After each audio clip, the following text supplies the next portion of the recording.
and we should be streaming now live to billions of people across the known Oh my galaxy. god. A long time ago, in a galaxy far, far away, Star Wars wasn't shit.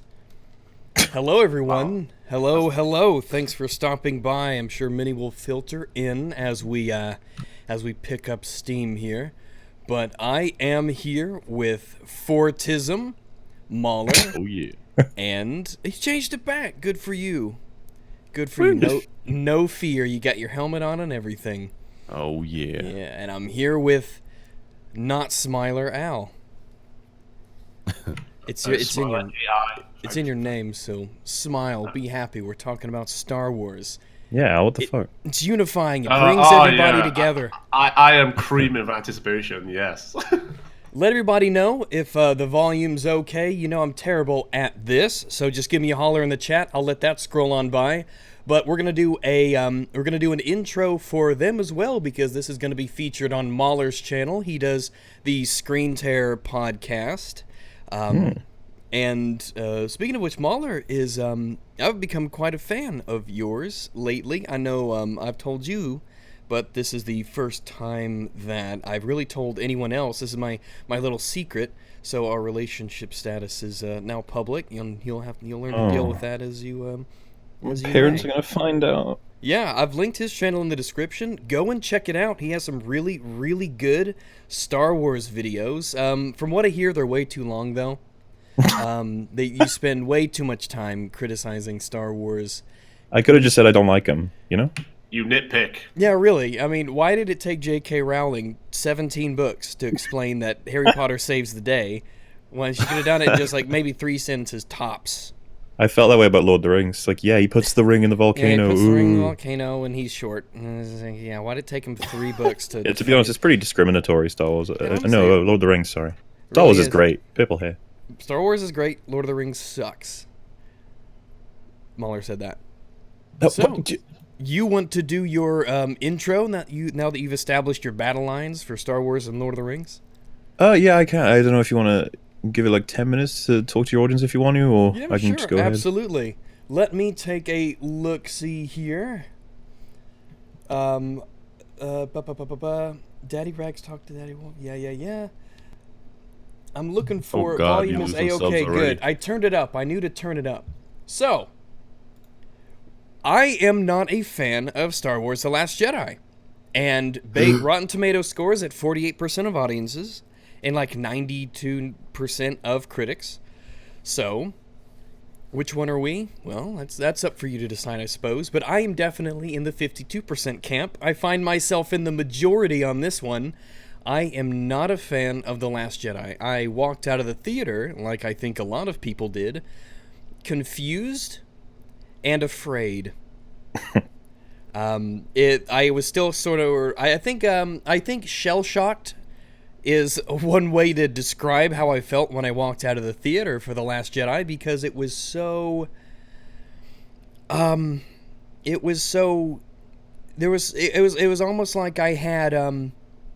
like special effects. I don't even know how to describe it. I was just so confused. So much happened. So much noise and action and special effects. The spectacle was still fresh in my mind. So I was walking out of the theater.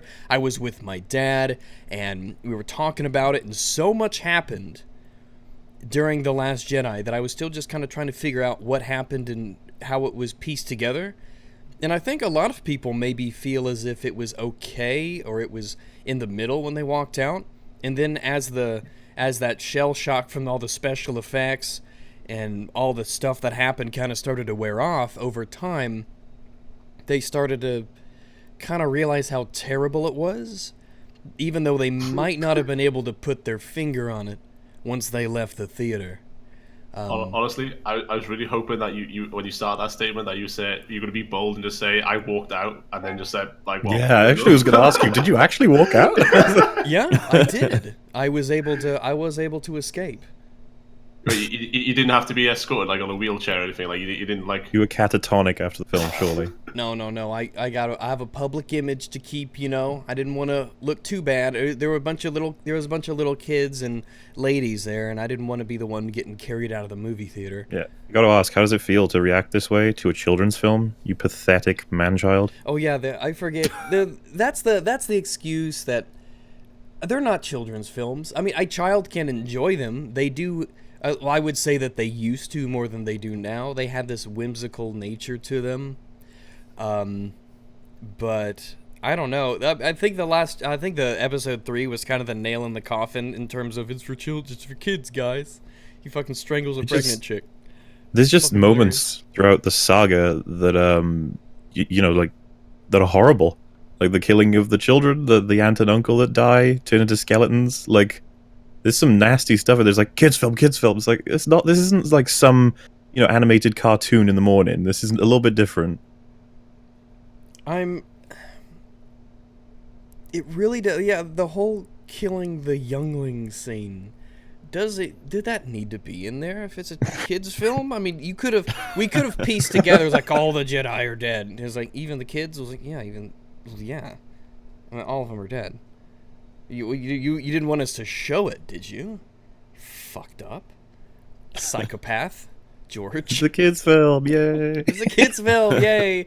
It's like, imagine they go into the movie theater and they've got their little outfits on and their little lightsabers because they're such huge fans, and then they watch that scene of the movie and they slowly put their lightsaber away. I was just going to say, to get live reactions from all the 7-year-olds plus, just like watching that, be like, oh my god. And kids cam during the Younglings massacre. Man, but when those movies came out, I was so young that I was looking at everything from the point of view of a small child, and so as a result, of course they were amazing because I was a stupid kid and I didn't know my ass from my elbow. Like, everything was amazing. All movies are great when you're a kid, as long as they've got something happening. Then they're great. So now over time, and that the prequels when the prequels first came out, I think they were generally really well received, and they got their negative reputation as time went on, as people. As time went on, people started to look at them more critically. Just because they had Star Wars in the name didn't mean that they were immune to criticism, and so as a result, they started to look at the script and the story, and then the Plinkett reviews came out, and people started to open up about it. But man, I mean, it's taken, 10 years for that to happen? Plus? It's been damn near 15 or so years for the episode 1, something like that. Yeah, there were a lot of people who thought they were crap when they came out, but it took time for everybody to sort of acclimate to that perspective. Mm-hmm. But The Last Jedi has just hit the ground face flat coming out. It's just like on the floor. It's like, oh no. I mean, it took 15 years for the prequels to really be seen as bad, but almost in like a funny meme sort of way. Whereas The Last Jedi, it's been 2 months or so, less than that, before this podcast certainly, and it already is very divisive, and it already is really split the fan base, and there's a lot of people really calling it out. And I was aware of the hate for the movie, but it was really when I watched your videos on it that I started watching other people and getting their takes on it, and I found out about the plot holes and the characters and the lack of arcs and the story issues and the writing, the abortion that was the script and all that stuff, and it really at that point became pretty indefensible. And if you like it, that's fine. It's fine if you don't like Star Wars, especially now. But it's fine if you do. It's fine if you like The Last Jedi. You can like. I mean, Last Jedi was crap, but it's okay to like crap movies. It's fine. There's nothing wrong with that. And we can never take that away from you. No matter what, we can never let us take away your enjoyment of The Last Jedi. But it was a shit film. So you can deal with that. It is okay to enjoy shit films. That is A-okay. It is okay to enjoy. I believe there's a question about that at some point in my miscellaneous bit, so we'll cover that probably. So, in a moment, we'll do their intro, and what we do is we have some questions laid out we can go through. We're going to do some general Star Wars talk about the movie, get our thoughts about it, And again, go check out Mahler's channel afterwards to get a very long-form critique of the movie, his initial rant, and the 3 excellent follow-ups to it. I really liked it, and hopefully you will too. So, you guys want to do your intro? Yeah. So the way it works is this will be, I don't know, like edited down and put on my channel later. So it's gonna sound a bit weird, but like every time, say for example, if you wanted to read out a super chat question, if it was like completely irrelevant to Star Wars and only in relation to you and your channel or something, it would be fine for you to read it out. But I was gonna say what I can do then is just cut those pieces out for my podcast. But if it was, fine. if it's just kind of confusing, so basically, don't worry about anything. I'll sort it all out. Oh, okay. Basically, in editing. I won't worry about anything. Don't you worry. Are you have you got your own Audacity file going as well? No, it's live streaming and it'll be up there. So oh yeah, I was gonna say, if you want to just download it from, I mean, because the image will be the same pretty much throughout. So, oh, I know, I can do that, but I mean, is no, it possible you can? You don't have Audacity? No, I don't have Audacity. Wow. The audacity of not having Audacity? I mean, yeah, no, it should be fine. I can just Movie Maker. What the fuck do you expect from me? I mean, there's like a standard, default microphones, assets on PCs, Rags. I'm so disappointed in you. I've got Paint. I've got GIMP. In that case, yeah, I will take your audio from your upload. It'll be fine. It will be fine. It'll be great. But I can only do that for one person, preferably. So, like, you're gonna have to be the one that gets that now. Al and Fortea, you both on Audacity, right? An equivalent, yes. You don't even know? An equivalent? At least that's I fine. knew that I was insufficient. In that case, also, someone just said I was a bit loud. If do you want to make sure I'm fine on your end? Because obviously on my end I'm fine. See my little thing. Yay! There you are. Yay! Yeah, I'll turn you down just a little bit. Yeah, that's cool. I don't want to be overthrowing you, mate. No, we this is wouldn't your want stream, that. man. This is your house. So. Anyway, yeah, okay. I'll get going then. But yeah, do we like? I've already started my recording. Should I just? Yeah, no, you don't have to. You don't have to. Well, I would say you're probably better off doing that because I was gonna. The way I'll probably try and get them off you two is using. There's a thing called like WeShare or something like that. It lets you share 2 GB files. So, cut it as close as you can because 2 hours of audio is probably going to equal just about 2 gigs, or it'll be close, depending on how you run. Yeah. Okay, yeah. So if you both just start them up now, I'll start my intro. Okay, wait, hold on. I just ended my recording. Just go ahead and delete this and start it over again. Mm-hmm. Are you good, Al? Test. Yeah. Blah, blah, blah. Okay, it's working. Yeah, I'm fine, yeah. Right then. Welcome to the Screen Tip podcast number 3. It actually feels like I've done way more than that, but no, it's just 3. I'm Mauler, and today we're going to be talking about Star Wars generally, not just The Last Jedi. I know that's what you want, but it's going to be more than that. I'm joined, of course, by my co-host, as per usual, Alex. How you doing? Oh shit, I'm muted then. Yeah, I'm good. You're good. Fortea, or Fortism, how are you doing? I'm a little bit tismy, but I'm good. And a wonderful special guest for the topic, Rags, who also runs a YouTube channel of his very own. Links will be in the description. How are you doing, man? I'm doing great. I'm your guest. You're my guest. Everyone's guest to someone else. It's great. It's so positive. This is the future so the great. socialists want. Everyone is everyone's guest. Wow, I mean, true socialism hasn't been tried, as far as I'm concerned. True Star Wars hasn't been tried. We'll get there one day. Okay, so the point of this podcast is to answer all the questions that people have asked in relation to my series. A bunch of people have left them, and I've tried to sort of collect them all. You guys asked a lot of questions. I'm not going to be able to get every single one of them, and I've probably missed a few while trying to collect them. So if your question's been missed, apologies. Not to mention, your question might be altered from the original. If someone posted like a paragraph question, I try to reduce it to sentences for each one. So it may not be as complex. Yeah, how come your questions are so long? Just shorten it down already. Jesus, come on. It's a podcast with 1,000 questions. How can I answer paragraph ones? on. Leave me alone. And if I pronounce your names wrong when I'm saying like this is from this person, again, sorry, but I don't know. I'm only from one place in the world. Can't get it all right. But I figured we just open without a question. We just go for an easy. Well, it's an easy question, but it's not from anybody. I just figured to start off, get a foundation. What is it that you guys like about Star Wars? You know, like you could say the originals or just in general. Well, Star Wars is built around the characters, and it always has been.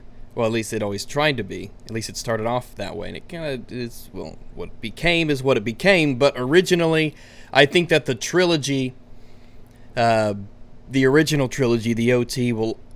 I mean, it's gonna stand up as an icon of how to do character arcs and how to build characters changing over time for quite a while, because it's a very iconic example of it.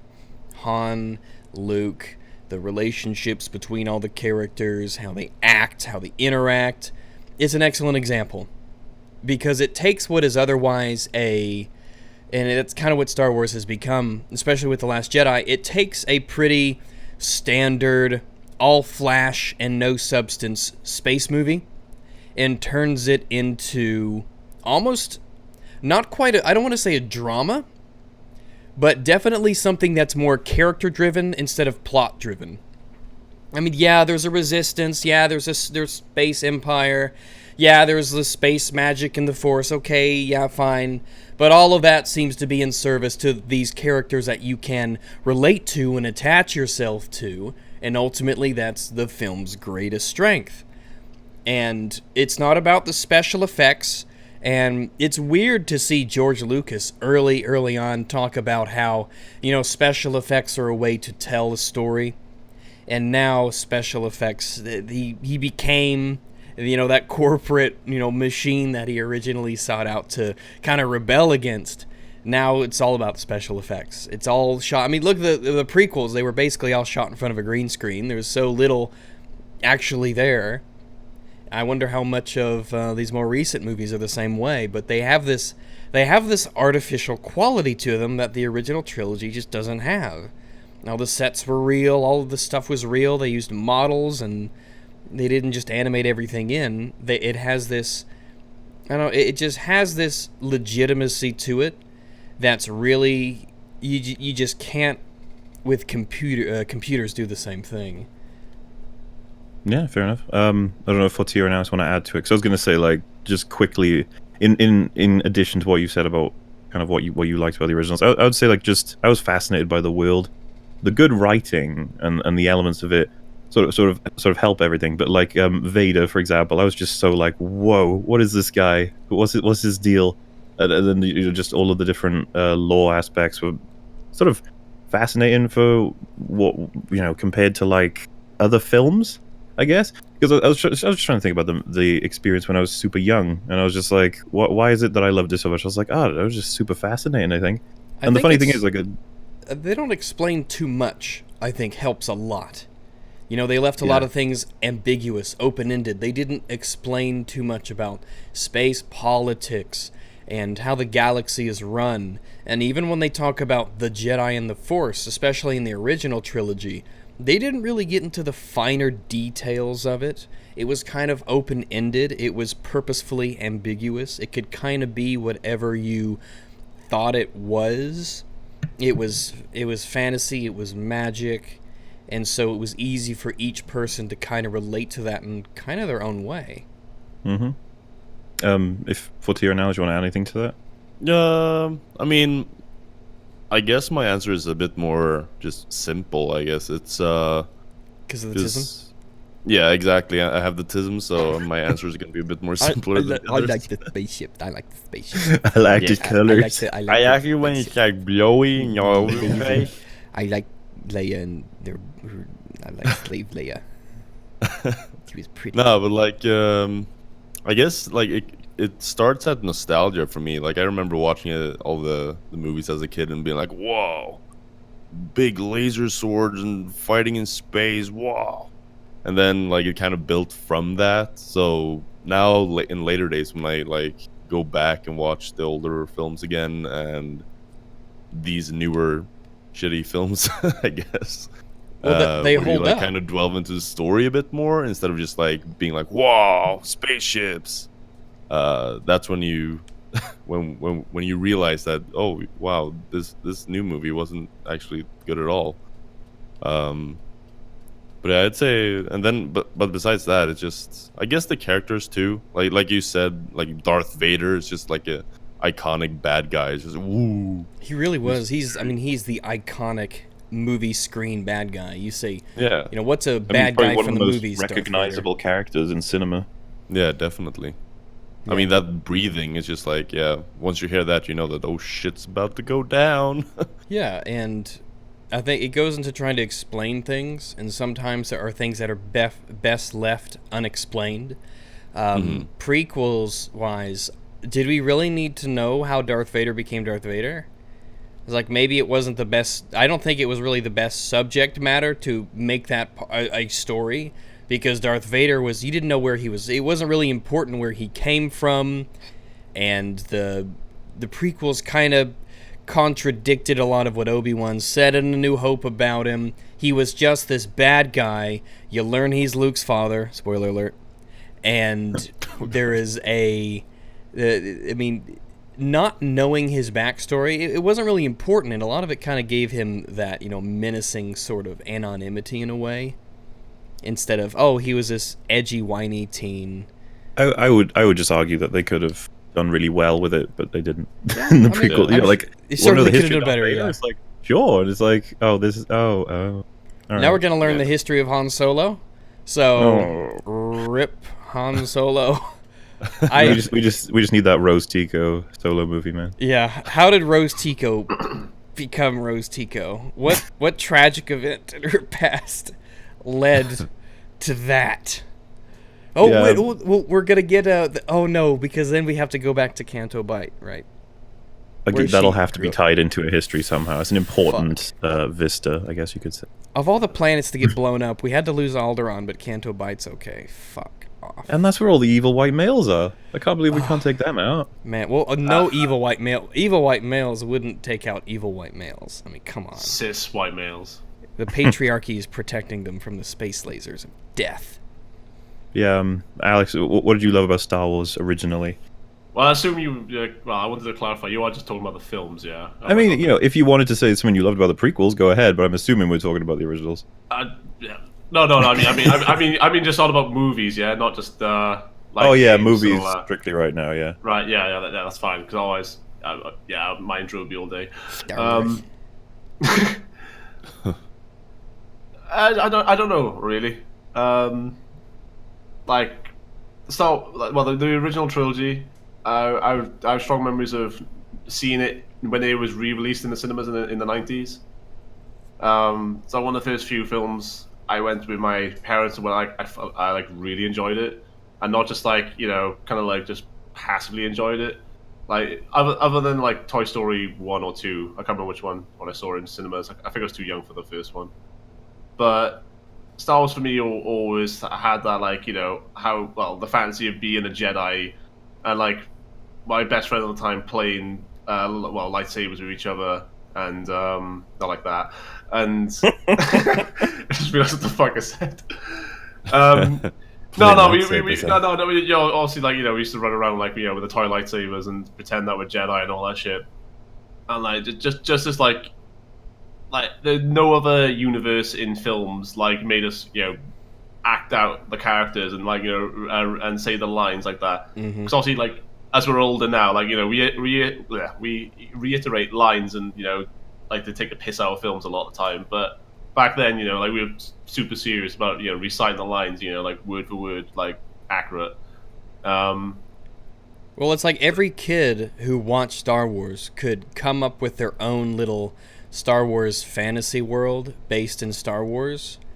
Oh man, we used to argue about what color our lightsabers were, and then my friend who was a bit older, a bit more of a nerd, used to argue that you can't have it in that color because of some stupid reason, and I just and he used to have the books. The kyber crystals don't allow it. No. He used to have the books they would basically be the explained shit in the background and when Red Letter Media did that. They did that video on Darth Vader's armor suit, all the material that books popped like that. up. But when I was a kid, I took it seriously. It was religiously. It was just oh my god, I remember reading about Boba Fett having fucking like these super like sensitive sensors in his like helmet that allow him to detect anything and all this crap. I don't know. There's just Except the dude right behind him, yeah. Yeah, I know. But except like for like, well, That's complicated. Oh no.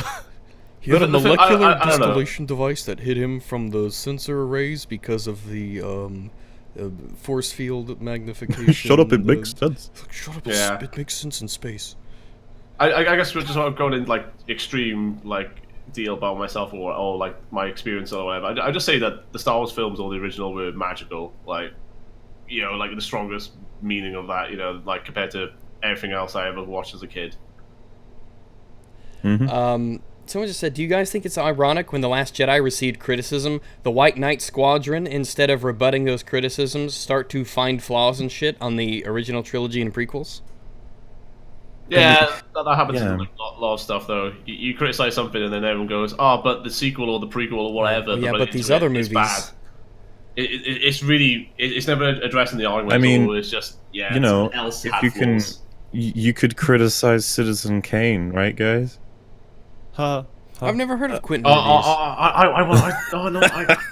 I want to do it later. Come on. All right, yes, okay. We'll do this like we did the DS2 Yeah. thing, where Dark Souls podcast. We were like, we can't criticize it for at least 45 minutes. Yeah, I mean, there does seem to be, there's definitely, I mean, the Star Wars Defense Force is out in full, man. The movie is obviously divisive because, you know, the plot holes and the shit characters and the terrible writing and really everything that isn't related to how expensive it is.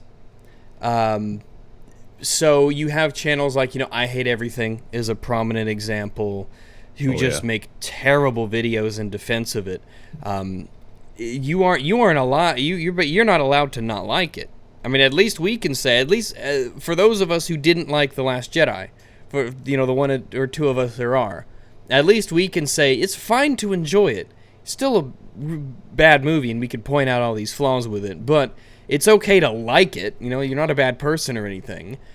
But there's a lot of people out there, a lot of prominent people who call their channels I Hate Everything, and it's not okay to hate Star Wars. That's the sacred cow. It is above criticism. See, that's a straw man, because he made it clear in his video, you're welcome to like it, but I'm disappointed in how you've reacted to the film, or something like that, you know. But basically just like sweeping statement to cover him from criticism, but then jabs at all of us continuously. Oh yeah, it's like, Did he say he was embarrassed by the people's Yeah, he was reaction? embarrassed by the fans. For, And my response to that is just, can you please just lay out quickly in a couple of bullet points how I'm supposed to react to content? I'd like you to tell me how I'm supposed to react, because, you know, you're the arbiter of emotion, Well, and I'd like to know. I'm not. Obviously I've only watched that video once, and I might be Once misquoting too it or many. whatever. But didn't he say when it was it his like, you know, embarrassment in regards to the people like going to Twitter and hating on Ryan Johnson and that? Like, Yeah, you know, he focused on the crazy people, and I don't know why. yeah, he found Yeah, a few crazy ass bottom of the barrel weirdos, and of course he would use them as an example of everybody instead of talking about legit criticisms of the film. absolutely, yeah. And I mean, I don't know. I remember my first day on the internet, and I was very sore afterwards. But when it comes to I Hate Everything, he's been around for a long time. It's like, you can't do that. If there's a lot of people who don't like something, you can't take the worst possible arguments for it and then say, "Oh, this is all the criticism. This sums it all up. Sums it all up right here. There are no legit criticisms. It's all this whiny, spurgery nonsense." Yeah, he had some weird... Like, this is the thing. To spend as much time as he did, and then to sort of just, like, go... he says, like, Canto Bight, it's not that long, so it's fine. Crate, he says Crate is just brilliant. He hasn't got, like, a single criticism of Crate, despite It's the fact that even the people who were positive about the film said, like, yeah, that line from Rose didn't make any sense whatsoever. He just blows over it. And this is the thing, he's usually quite good with this sort of thing. I Hate Everything. He usually rips films to shreds, but he sort of just didn't want I to. mean, he said himself in that video, I Hate Everything said, Star Wars fans are supposed to like Star Wars. And I was like, yeah, well, he said, aren't fuck. fans supposed to see the good? That was the most confusing line. I'm like, I mean, well, there's got to be good to Yeah, see. I wanted to say that his equivalent, or like, well, the way he's presented it is the equivalent of like, do you remember when the new Ghostbusters came out? And is it Melissa McCarthy or something? Oh, And yeah. she just said that the people who are criticizing it, like she did that whole gag, quote unquote, where it's some basement dwelling, oh, mom, make spaghetti for me or something like that. And Yeah, like go take out that trash. yeah, that's Or, it. like, Yeah. videos on it. It's like that's the level. Well, besides being It basically is the same thing. Yeah. It's an ad hom, to be honest, isn't it? Yeah. No, that in particular was, but yeah, it's at least in I hear everything. So yeah, it's just Yeah. well, If you don't like Ghostbusters, you hate women. If you don't like The Last Jedi, then you don't. I don't know. It's a mixture of. Most people tend to point out that if you didn't like The Last Jedi, it's because it didn't. It didn't. I guess it didn't meet your expectations or something like that. It was only bad because it. I heard that. Yeah, it didn't fit in with what you thought the movie was going to be. Probably because we thought it wasn't going to be hot garbage, or we thought that Well, that's my response to it. Yeah, It's like, I thought it was going to be well written. I Sorry. thought it was going to be good.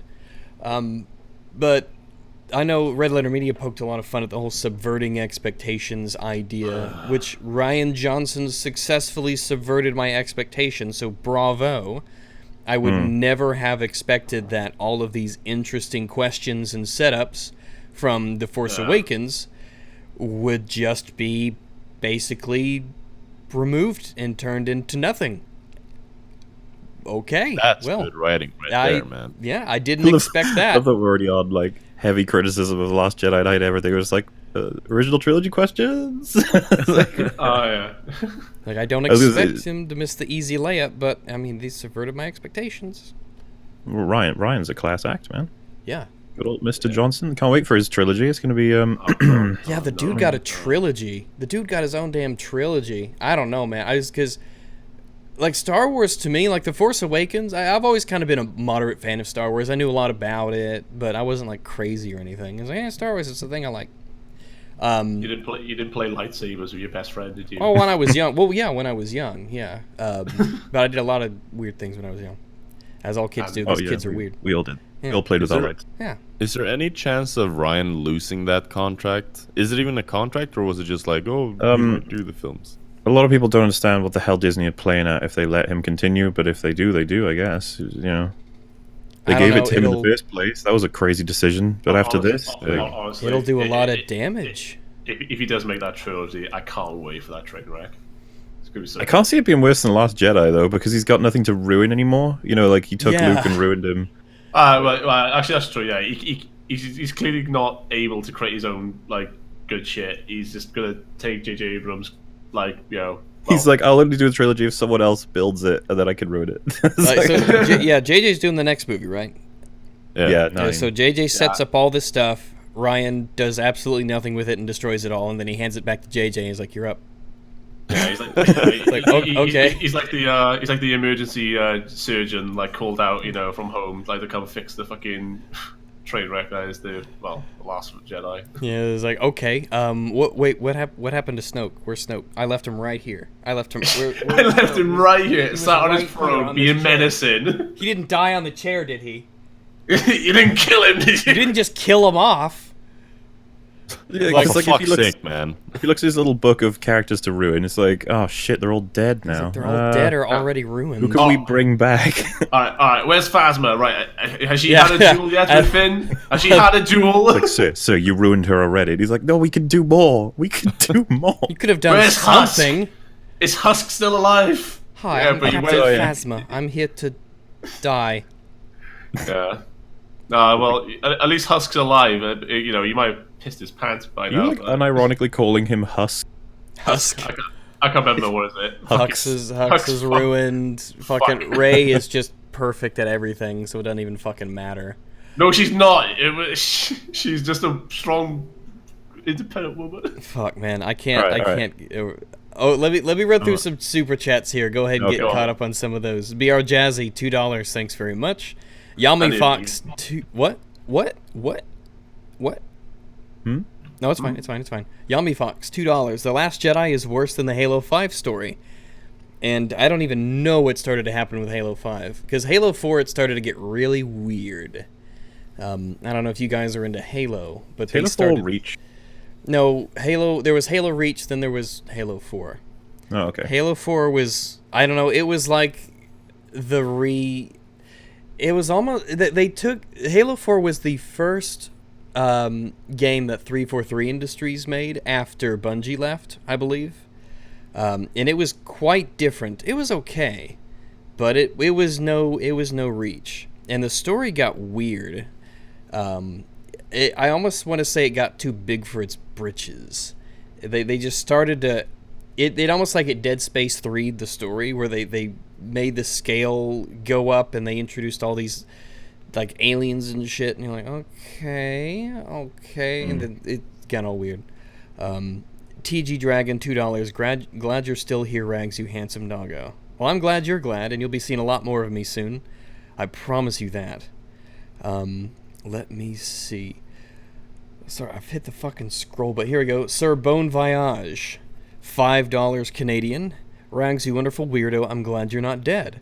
How's your boyfriend, by the way? I just hope you two don't go into the whole shoe in mouth way. I don't know what that means.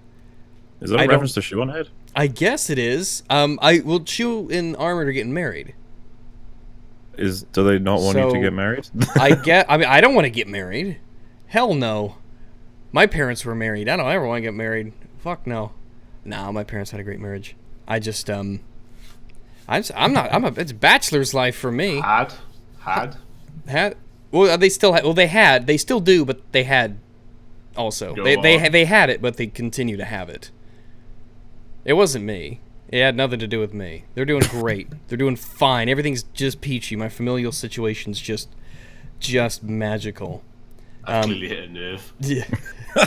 Talk about my mom and dad. They're fine. They love Star Wars. So if you're living the bachelor life, but you're not getting any girls, is it still the bachelor life? I am, because that's what I am doing. No, they don't live here.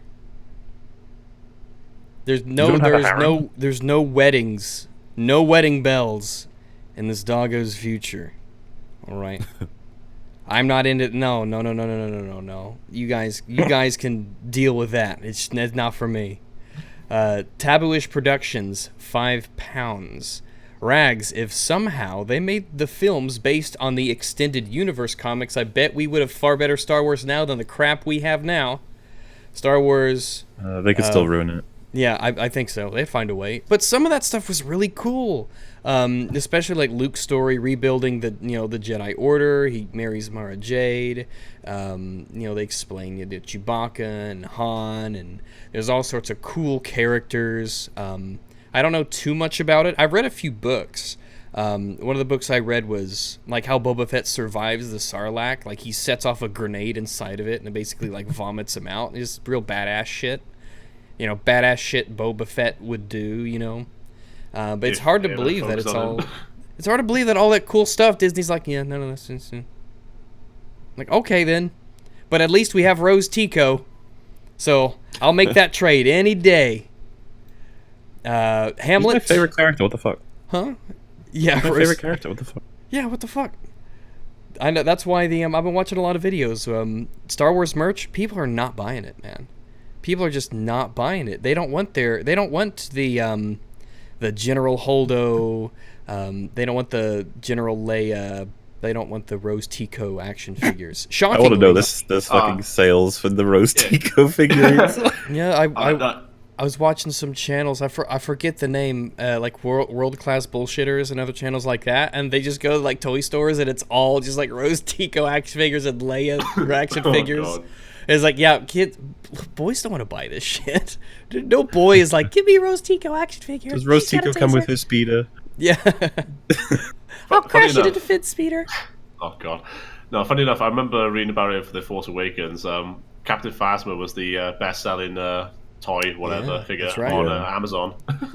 That's why she was there. It's to do with character, isn't it? That's how they sell those. Actions and character. Actions. Actually, people will relate to Captain Phasma. because of her actions and her character. None of like, which can you I can please- describe in this interview, however. They're like, can you please name one action? She's like, she wears dies. uniform. Her action is walked she on set. dies. Her armor works, but she dies. It's like, okay, well, it's proper stormtrooper tradition, I suppose. But, she served her purpose. She sold tons of merch. So, bravo for that strong female character. Hamlet, $2. New video win tomorrow. And he says, let me suck your dick. Maybe. Sir Bon Voyage, 5 Canadian dollars. The entire Geonosian area in the original, or in the prequels, was non-CGI. It was an example of the practical prequel scenic constructs that they screened actors on. Just saying. Fair enough. That's fair enough. I'm sure not literally every set was CGI, but yeah. Like caveat, we'll be saying this throughout the whole video. There are good things about the prequels. There are good things about There the are prequels. good things about the prequels. Like sand. Like salt. It gets everywhere. Gets in my cuts. You need armor for salt, dude. You need salt. Trooper That was armor, man. hilarious. I didn't even notice that because for the you pointed out the salt troopers because when they blow through the door at the very end, the snow troopers walk in, but it's like it's probably a hot as shit planet because it's full, it's salt and it's probably really hot. Yeah, I'd say so. It wouldn't be humid either. It would literally just be like super dry and arid. But yeah, they just have snow troopers walking in. You specialize to fight in extremely salty environments. Very, very specialized. They're probably in the Star Destroyer. They're going, guys, we got a call. They found a salt planet.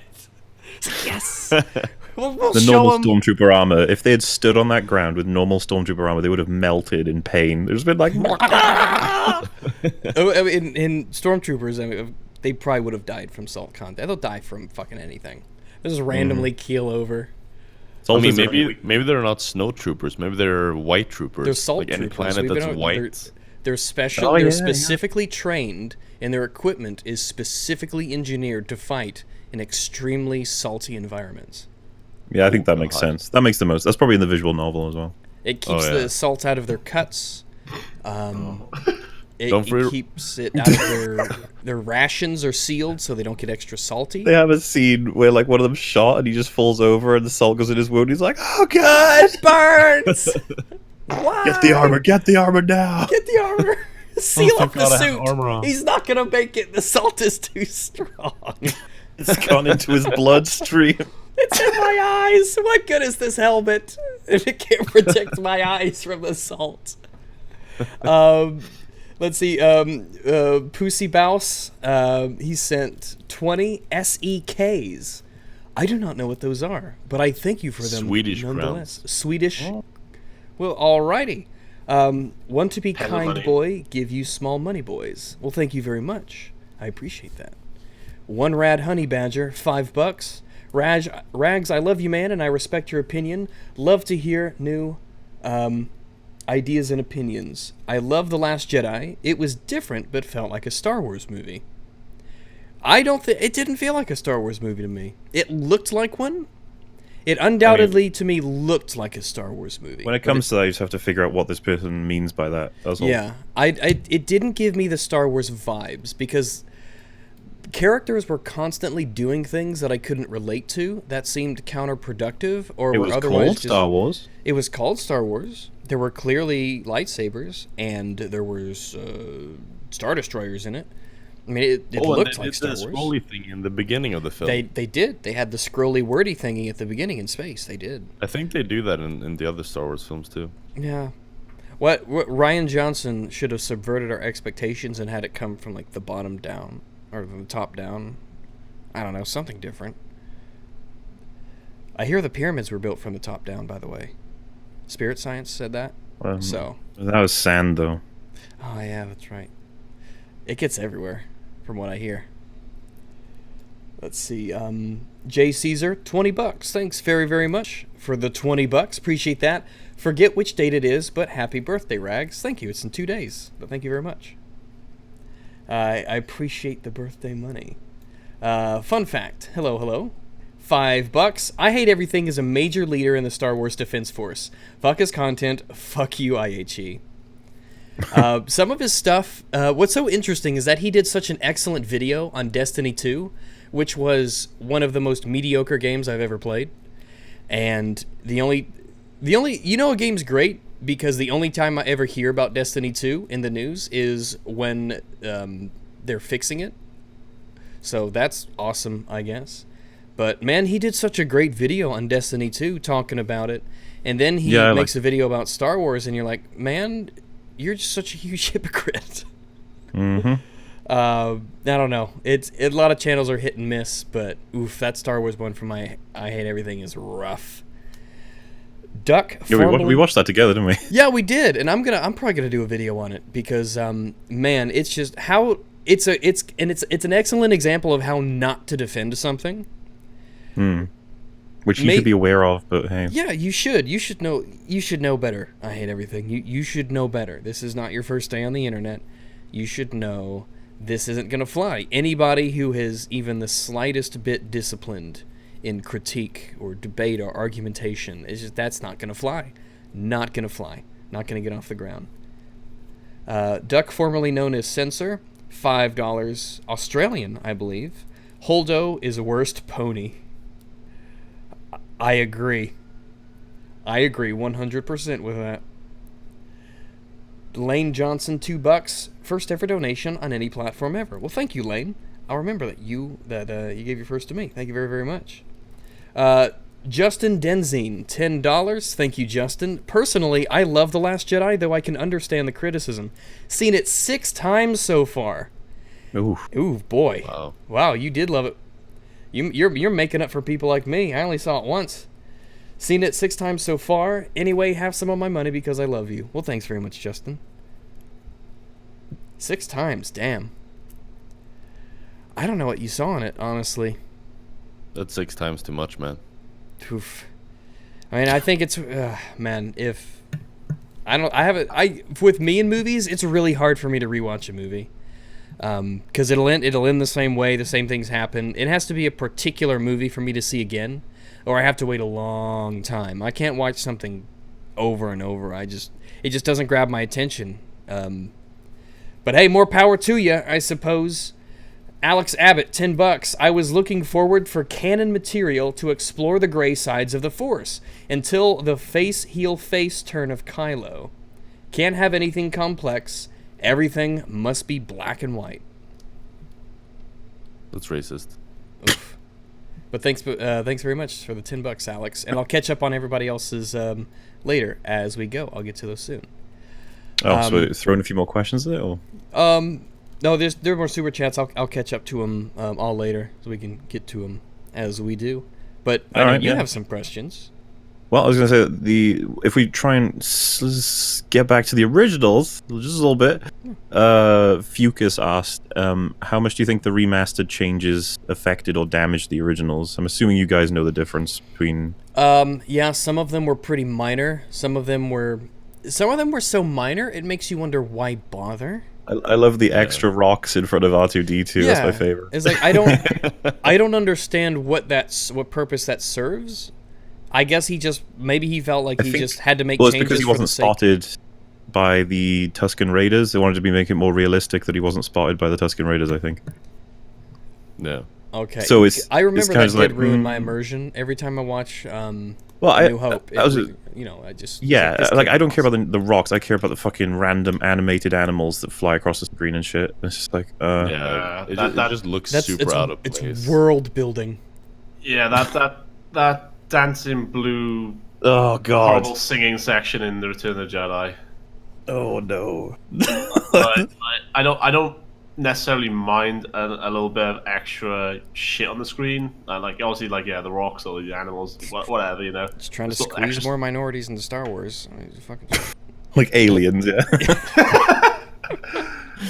I feel they're unrepresented.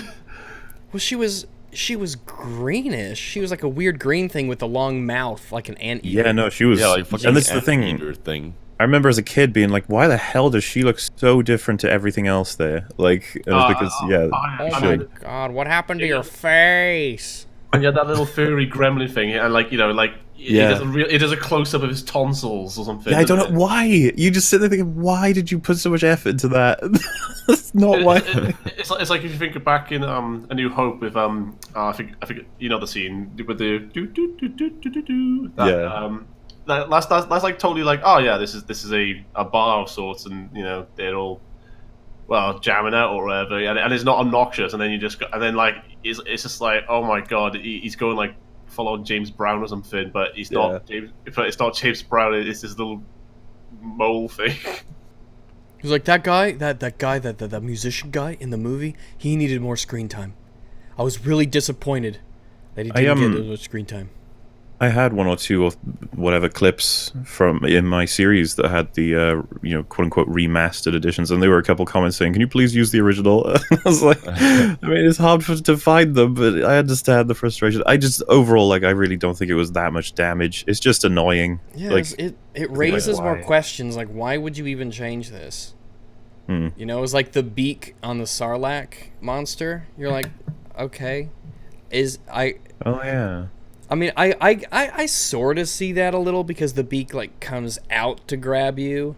It's like, okay, I mean, it makes it a little bit, I guess. At least nobody drank milk from it. Oh yeah, Sarlacc milk. You just suck it up into the God. Sarlacc tentacles, just like. God, and you would, Guys, it helps his character. It's a character. it's world building. Don't you want to know how he survives on the island? It's Blue milk, it's straight good for from the the script, titty, 100%. straight from the space walrus titty. Actions and character. I just assumed that Luke got like used to drinking salt water permanently. He force He strains. adapted yeah. to it. You can live off milk, I guess. Those things seem pretty satisfied by him turning up those days, you know? I mean, yeah, man, he's just sitting there. I don't know how that swimmy creature got so high up, but man, he was just chilling. He knew what time it was. Yeah, Yeah. like it's he kind of liked weird. it. He liked it when people watched him. I know, Yeah, right? exactly. He He was just looking kind of straight looks Ray. at Ray. Yeah, that's right. I know what time it is. He's getting it straight from the tap, baby. Yeah, like it almost felt like that was like an orgasm for him or something. He's like, "Yeah, you milked that titty bitch." It kind of. I'll jump to the next one. It's from Luke Skywalker, everybody. Luke Skywalker. So is there like random stuttering going on, or is it just me? No, it's fine for me. Yeah, it's You can't just these guys. You can't bring up the random stuttering. You can't do that. Or maybe it's bring up the whole milk thing is just fucked with Alex Tech now. He's just like, oh, Breakfast. Ryan Johnson's DDoSing me. yeah, it doesn't down with criticism, dude. Anyway, me. So, Fire Raven's asking, do you feel as though the balance of the Force, sort of concept, what do you think it was in the originals, and how do you think they fucked with it in the new films exactly? The balance of the Force originally was he was supposed to bring. Let me see. That was introduced in it's the episode prequels, I 1, think. wasn't it? Or is Yeah, that the about- one that's prophesied there's to a bring balance to prophecy. the Force. Yeah, Yeah. and they explain what that means, or do they just say brings balance?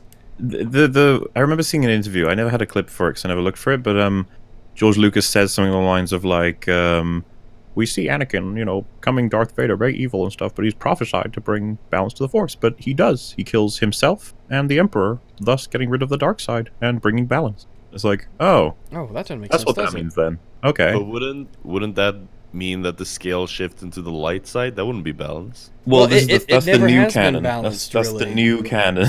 I mean, like in episode 1, they're sitting in their Jedi temple in the middle of this massive city planet, and they have like direct lines to the government, and they're like one of the most powerful organizations in the galaxy, and they're like, he's going to bring balance to the Force, and they should be like, well, fuck.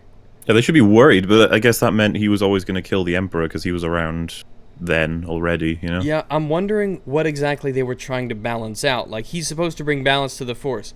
Okay, so what is he gonna do? Like, because we're the only ones around. Like, as far as they were concerned, the Sith weren't even around anymore. So what was Anakin supposed to actually do? I mean, there's like no I said, way as that... far as I know from Lucas, it just meant that he was always going to kill the baddies. which is very vague. But I don't like what they've done in the new films, where it's like, yeah, there always has to be a dark side and light side user, so if ever one of them dies, a new one respawns. It's like, oh no. But that doesn't make any sense. It's like a game. Because where was the evil Jedi Temple organization to counter the new one, and where was who was Palpatine's counter? Like, where was his guy? Because you have Luke and Darth Vader. It's like, okay. So, who was Palpatine's foil? Was it Yoda? Obi-Wan. Yoda. Yeah, there you go. Yoda? I don't know. Obi-Wan? Okay. So, and in the prequels, who counted the millions of Jedi? Like, it was all Palpatine. Palpatine and Dooku. Oh, okay. And Grievous, I guess, it's 3. Oh yeah, 2.5. Grievous doesn't. Grievous can't use the Force though. I don't know if he's a Sith even. He's been trained in the art of the Sith. Why did they make him such a bitch character? I don't know. He's got 4 lightsabers, less of a bitch than the people in the new ones. Sell them toys. Yeah, he's a pretty cool looking toy, right? The robot lizard thing with lightsabers. But no, he's shit as well. Grievous is shit as well. General Kenobi. You are a bold one. Like, yeah, he's pretty bold with the whole you could just kill him. Yeah, that was pretty bold. That was pretty the pair on this guy, yeah. Hello. Why does he act like he has bronchitis or something though? I never got that. Yeah, his throat got crushed by a Windu at some point, as far as I know, in like the cartoon series. Yeah, because he is a a live thing, isn't he? Like alien or whatever. He's a cyborg. He's a cyborg. He's so cool. He's got 4 arms for his lightsabers because he's a cyborg. He has a collection on his belt. All right, how about this one from Mateus Lemos? That's a name. What do you consider to be the most important rule in the Star Wars universe? Han shot first. Certainly important. The most important rule? I mean, yeah, really, it's kind of a complicated question. Yeah, that is a complicated question. I would say that in terms of what are the rules? Yeah, what are the rules anymore? Apparently, the rules can change whenever. I was going to say, I'm sure this question basically means anything that's set by the originals and ruined by the others. You know, like what rule in Star Wars is the most important? Is I'd probably give a fucking complicated answer myself and just be like, just how Jedi work. Just I think. Consistency with what can you do. What can't you do? I mean, there needs to be. That's why we can look at fantasies like Skyrim and Dragon Age and stuff like that. Really, any fantasy, any science fiction story, and as long as it's consistent with itself, you can believe it. It doesn't break its own rules. The story. Yeah, and in The Last Jedi, they just take those rules and say, no, hyperspace. You just jump through ships now. You can do that. Also, Force Ghost can summon lightning. That's something that you can just do, by the way. Yeah, I wasn't, because off the top of my head, I'm like, yeah, they aren't the most important rules, I guess. It's like, well, kind of, they are super important, though, because all space battles are fucked the second they did that in the this fundamentally changes the entire stratagem of every single space battle that will ever be fought, the idea of hyperspace weaponry. It's like all the dogfights in the original series and everything, all of that doesn't make any sense now. Imagine you're assaulting a planet and you're just like, oh, just send Bill. he can hyperdrive. Hey, Bill, you want a statue? Well, can we send the droid? And it's like, Bill, I don't like you. Who builds statues of droids? That just ain't natural. Much like the droids. Yeah, I don't know. It would probably be whatever rule they still haven't destroyed that would have the most impact, I suppose. I'm not even sure what that is, but that one. Yeah, because in terms of impact, it's like kind of minimal. But I was going to say the Force being the mystical force, and then it's reduced to something that you actually quantify in with metachlorians. Oh yeah, you can just find out how much Force you got in your bloodstream. Well, here, quick, we'll do a little test. I'll tell you how much of a Jedi you are. It's like I do that to test my blood sugar. It's like, I can just do that with metachlorians too, and I can just go, oh wow, I'm like, awesome. Oh god, the Force is space diabetes. Excellent. Imagine you're training, and then it's like, okay, Steve, you've got 300, good. And it's like, Billy, you've got 400. Wow. Oh wow, Billy, you're gonna kick his ass. Wow. They come to you, they're like, 3. And you're like, what does that mean? They're like, there's no point. It means you're oof. It means because it didn't it completely breaks it means you're working in marketing is what you're doing. Can you get more midichlorians by trading? Is that what that means? I don't know. You have to You you might have to be- drink Billy's blood while he sleeps. I know. Yeah. You might be able to move a marble on a flat surface. That's If you how strong really like blow on it. This is the thing. It doesn't like really change anything like in the actual like plot of the films, Yeah, but it it's just it's ruins just almost, the it's almost like magic of it, you know? yeah, well, yeah. It was just like, why did you decide to do that? Like, and obviously, like George like backtracked on it because he didn't mention it ever again. But It's like, what does this just, add? How does Yeah. this make the universe better? I suppose maybe they wanted to make a system for how they collect Jedi. Maybe it's Yeah, just and- like And there he's gonna do is that. can't they just sense other Jedi? Jedi can just like sense other Jedi, or at least they should, or can't they, or can you not? What's the rule on that? Well, if they Yeah, can, yeah, well, they can. If you can, if they can sense life forms like being extinguished, like light years away or whatever. They Well, should, as they, simple as Vader detects Obi-Wan in the first film, didn't he? He's like, Yeah, but how come they couldn't detect Palpatine? because they do say it in the prequels. Our ability to use off the Force has been diminished, and nobody ever knows. Like, why are you not? It's like, well, that's shouldn't that make fucking you panic? convenient. Why? It's like, Get a isn't that get not a terrifying? It's like, yeah, there's a Sith Lord around here somewhere.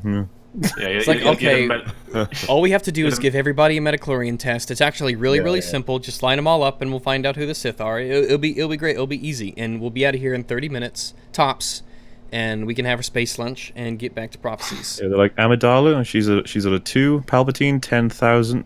Oh, That's unusual. and he's Carl- like, is that Carl, you writing normal? this Or I had no idea I had so many metachlorians. I'm as shocked as a welcome surprise to be sure. I got one more question for the original trilogy one. I think it's relatively interesting. Do you think the original trilogy would have been as successful without the special effects, the music, the robotics, and the puppets? Would it have been the same cultural effect if those things were not as well crafted as from Rory Tate? Well, I mean, Hang on, can you repeat that but slow it down a little bit more? Just break it down a bit. Yeah, okay. So the question basically asks the elements of special effects being the sort of miniatures, robotics, and puppets combined with the soundtrack.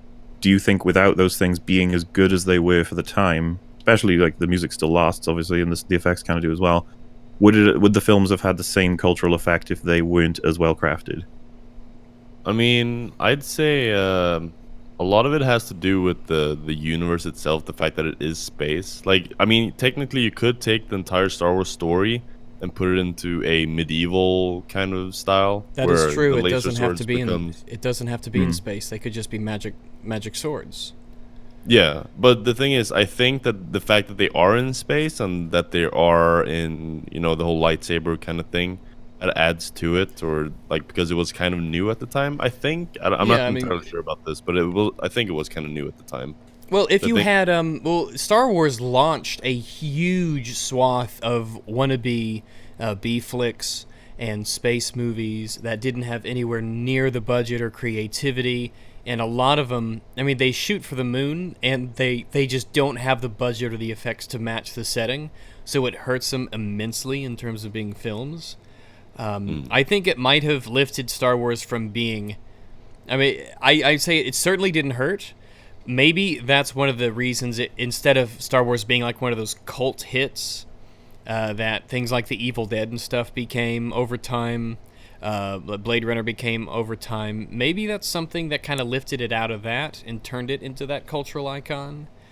I don't know. Maybe if it didn't have the effects, people would just be, on the internet talking about that one amazing movie with the great characters that, that did okay at the time and gained a following, as years went by. Who knows?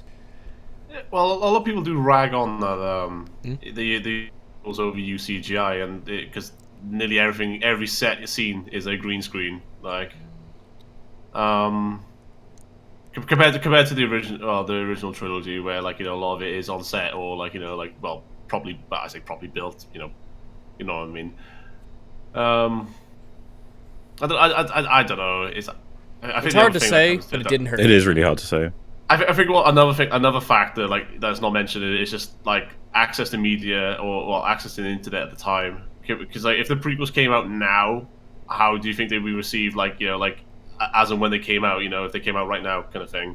Because do you think they'd be, well, do you think they'd actually be kind of, well, like on par with Last Jedi? And I thought, or well, would for it- one, would are you it be saying worse? would we still be getting the same sort of quality CGI? Because if so, people would pan the shit out of the CGI quality now, wouldn't they?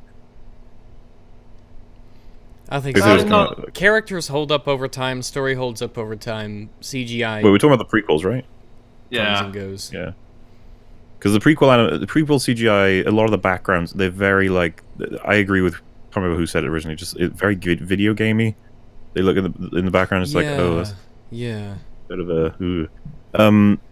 So like if it was updated and it came out today, I still think the prequels would actually do better than the Last Jedi did. Don't give Disney ideas. Oh, fucking The whatever. remastered it's all dead now anyway. It's all over. It's all salted and burned. We Gotta get CGI'd our an salt suits afro on. on Mace Windu. Yeah. Which makes actually a pretty good transition. So I was going to say that first the prequel section, and I'm gonna make this simpler because we could spend 10 years on this. Just like quick assessment for all four of us. What do you think of the quality of the prequels? I'll go first to try and sort of set a sort of precedent. I really like the prequels. I enjoy watching them. I could watch them again and again. They're pretty bad films. I That's a think simple version. I'm kind of in the same boat. Yeah, I mean I Yeah, could me watch too, them and like honestly. them, but they could oh, not the high point of Star Wars. Well, I mean, when you think about it though, not the I mean, lowest. they've kind of always been chasing the high point since, 1980. Yeah, I because like I'll make videos on the prequels eventually. I know everyone wants me to do that. I have no problem with enjoying shit that's bad. There's plenty of things I can point to that are good, but the prequels themselves, just overall, there's so much wrong and so much that doesn't make sense. You know, like Plinkett's not wrong to this day with his videos. He pretty much nailed it. All right. Yeah, let's- I was waiting for someone to follow up. I was like, go Yeah, ahead. I was just gonna like join in and just say that I feel the same way. Like I can watch them, I can have fun, I can enjoy them, but yeah, they're I mean, for the record, I do think Last Jedi is worse. Oh yeah, I think so too. I think The Last Yeah. Jedi is the worst Star Wars movie that's ever been made, and it single-handedly basically ruined Star Wars for me. I mean, I don't care anymore. Like, I was kind of excited. It's like, hey, new Star Wars movie. That's kind of cool. I like Star Wars. Now I'm just like, fuck it. I was like, what? I don't care about anybody. It's like, I don't care about anybody or anything happening anymore. It's like, I don't care what happens. I don't know, maybe it's kind of liberating in a way. It's like, you don't care about Star Wars anymore, so you just go in. Yeah, not I think even it'll be giving a easier for me shit. to criticize the films from now on because I don't have as much of a No connection emotional with my heart, attachment. sort of thing. Yeah. yeah, that makes sense. And that was from Rider in the Skies and Sundiata Kita. Interesting names. And this is easily a follow-up. That's pretty simple to answer again from Brendan Bruno. What's your favorite prequel film? Mine's Revenge of the Sith. So, someone in chat really quick said, I like Rags, but I do disagree with his overreaction. So I'm supposed to react positively? No, just less angry, dude. Oh, Bring it okay. down. Bring it down. Oh, that Nice was and easy. that wasn't me angry. That was me disappointed. I was gonna say, like, if that's you angry, like, Oh fuck it out. No. What's your favorite prequel film, Rags? I don't know. I mean, I kind of like the third one the best, I think. And it's based purely on me just kind of pulling that out of my ass. It has the best memes. It does Yeah. have the best name. Best memes, best film. Yep. Fortea or? Yeah, I think the third one as well. I mean, like, for all of its issues, I mean, it was you could watch it. Things were constantly like happening. Like, there was a lot of fights and shit going on. You're like, okay. It was like space battle. Okay, it's space battle. It's watching ships flying around and things blow up, and pregnant girl gets choked, and that just, I mean, that combines like three of my favorite things. Sold. I fucking love that meme. What? When you remember that you're not in the original trilogy. I guess you'll die. Yeah, when you die because you're too sad. You die because it's the same for you, Al? I would have thought it would be just because Yeah, I didn't want to say about the last question because I didn't have a go. Oh yeah, go ahead. It was, well, I'm of the opinion that like they're not good films, but I do appreciate that the ambition that was the arc of that carried out for all three of them, because at least like with those three, well, on like with hindsight, you can see where they're trying to go with it, and it doesn't hit it. I'll say that, but obviously the dialogue is one of the worst crimes against humanity ever. But no, they are enjoyable, and at least nobody got blown out of a ship and floated through space. Like, Hey, Grievous. Grievous. Grievous He used a totally- grappling hook. He had a grappling hook. He didn't float. But even then, you're like, well, he is a cyborg, and I mean, the He grappling was- hook, it makes sense. I'm sorry. Him and Leia are the exact same. He was Exact same. literally No. tethered to the ship. He tethered was himself to physically the ship. attached to the ship with a grappling hook that he shot from like his robot arm, and he was a robot, so I can believe he doesn't need an atmosphere. Come on. A Leia's- robot with bronchitis, but close enough. Come on, how could you even compare those two? Clearly, No, I Grievous know. wins. Clearly. Yeah. Yeah, and for reference, if anyone watched Mauler's rage video, that was me pissing my pants laughing at Leia. Yeah, when that happened in the movie, I didn't react like you did because I didn't know what to think. I was like, oh. No, a lot of numb, people have said they were confused before anything else. Yeah, and that's how I admit, felt. That I was the felt same, that was the same for confused. me. That was my confusion. Like, is this a dream Yeah, sequence? He expressed his confusion with laughter.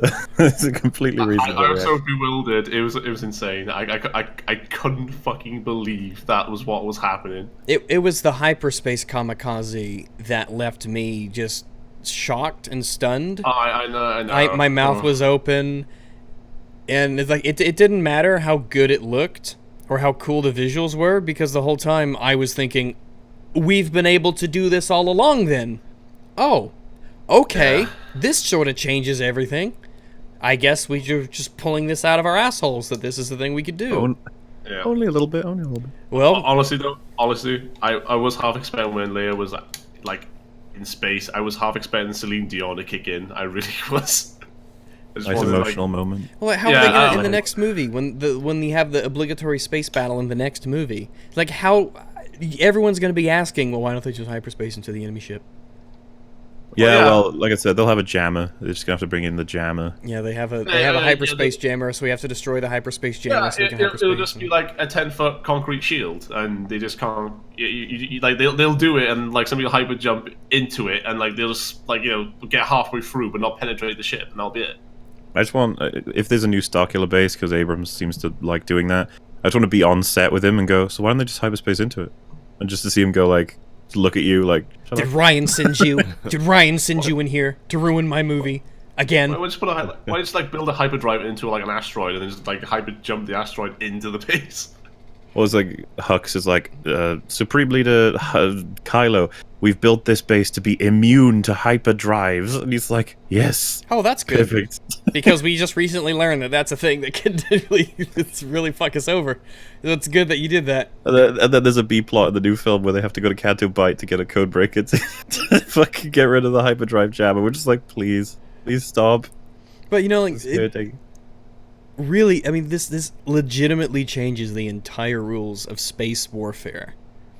Like, everything would be based around that. Every single thing. It would be the one maneuver, Well, it's like the one chess. tactic. You sacrifice your pawns or X-wings and TIE fighters to take out the queen, which would be the Star Destroyers. I mean, like, there would never be any ship larger than a small, 10-man craft, because it would be a waste of resources to make yourself a big I target. find it interesting that people say that the X-wing can't do it when it's like, you realize the Radders took out things that are much bigger than it in totality. It took out like 10 Star Destroyers plus the Supremacy. Yeah, a the shocking mass ratio.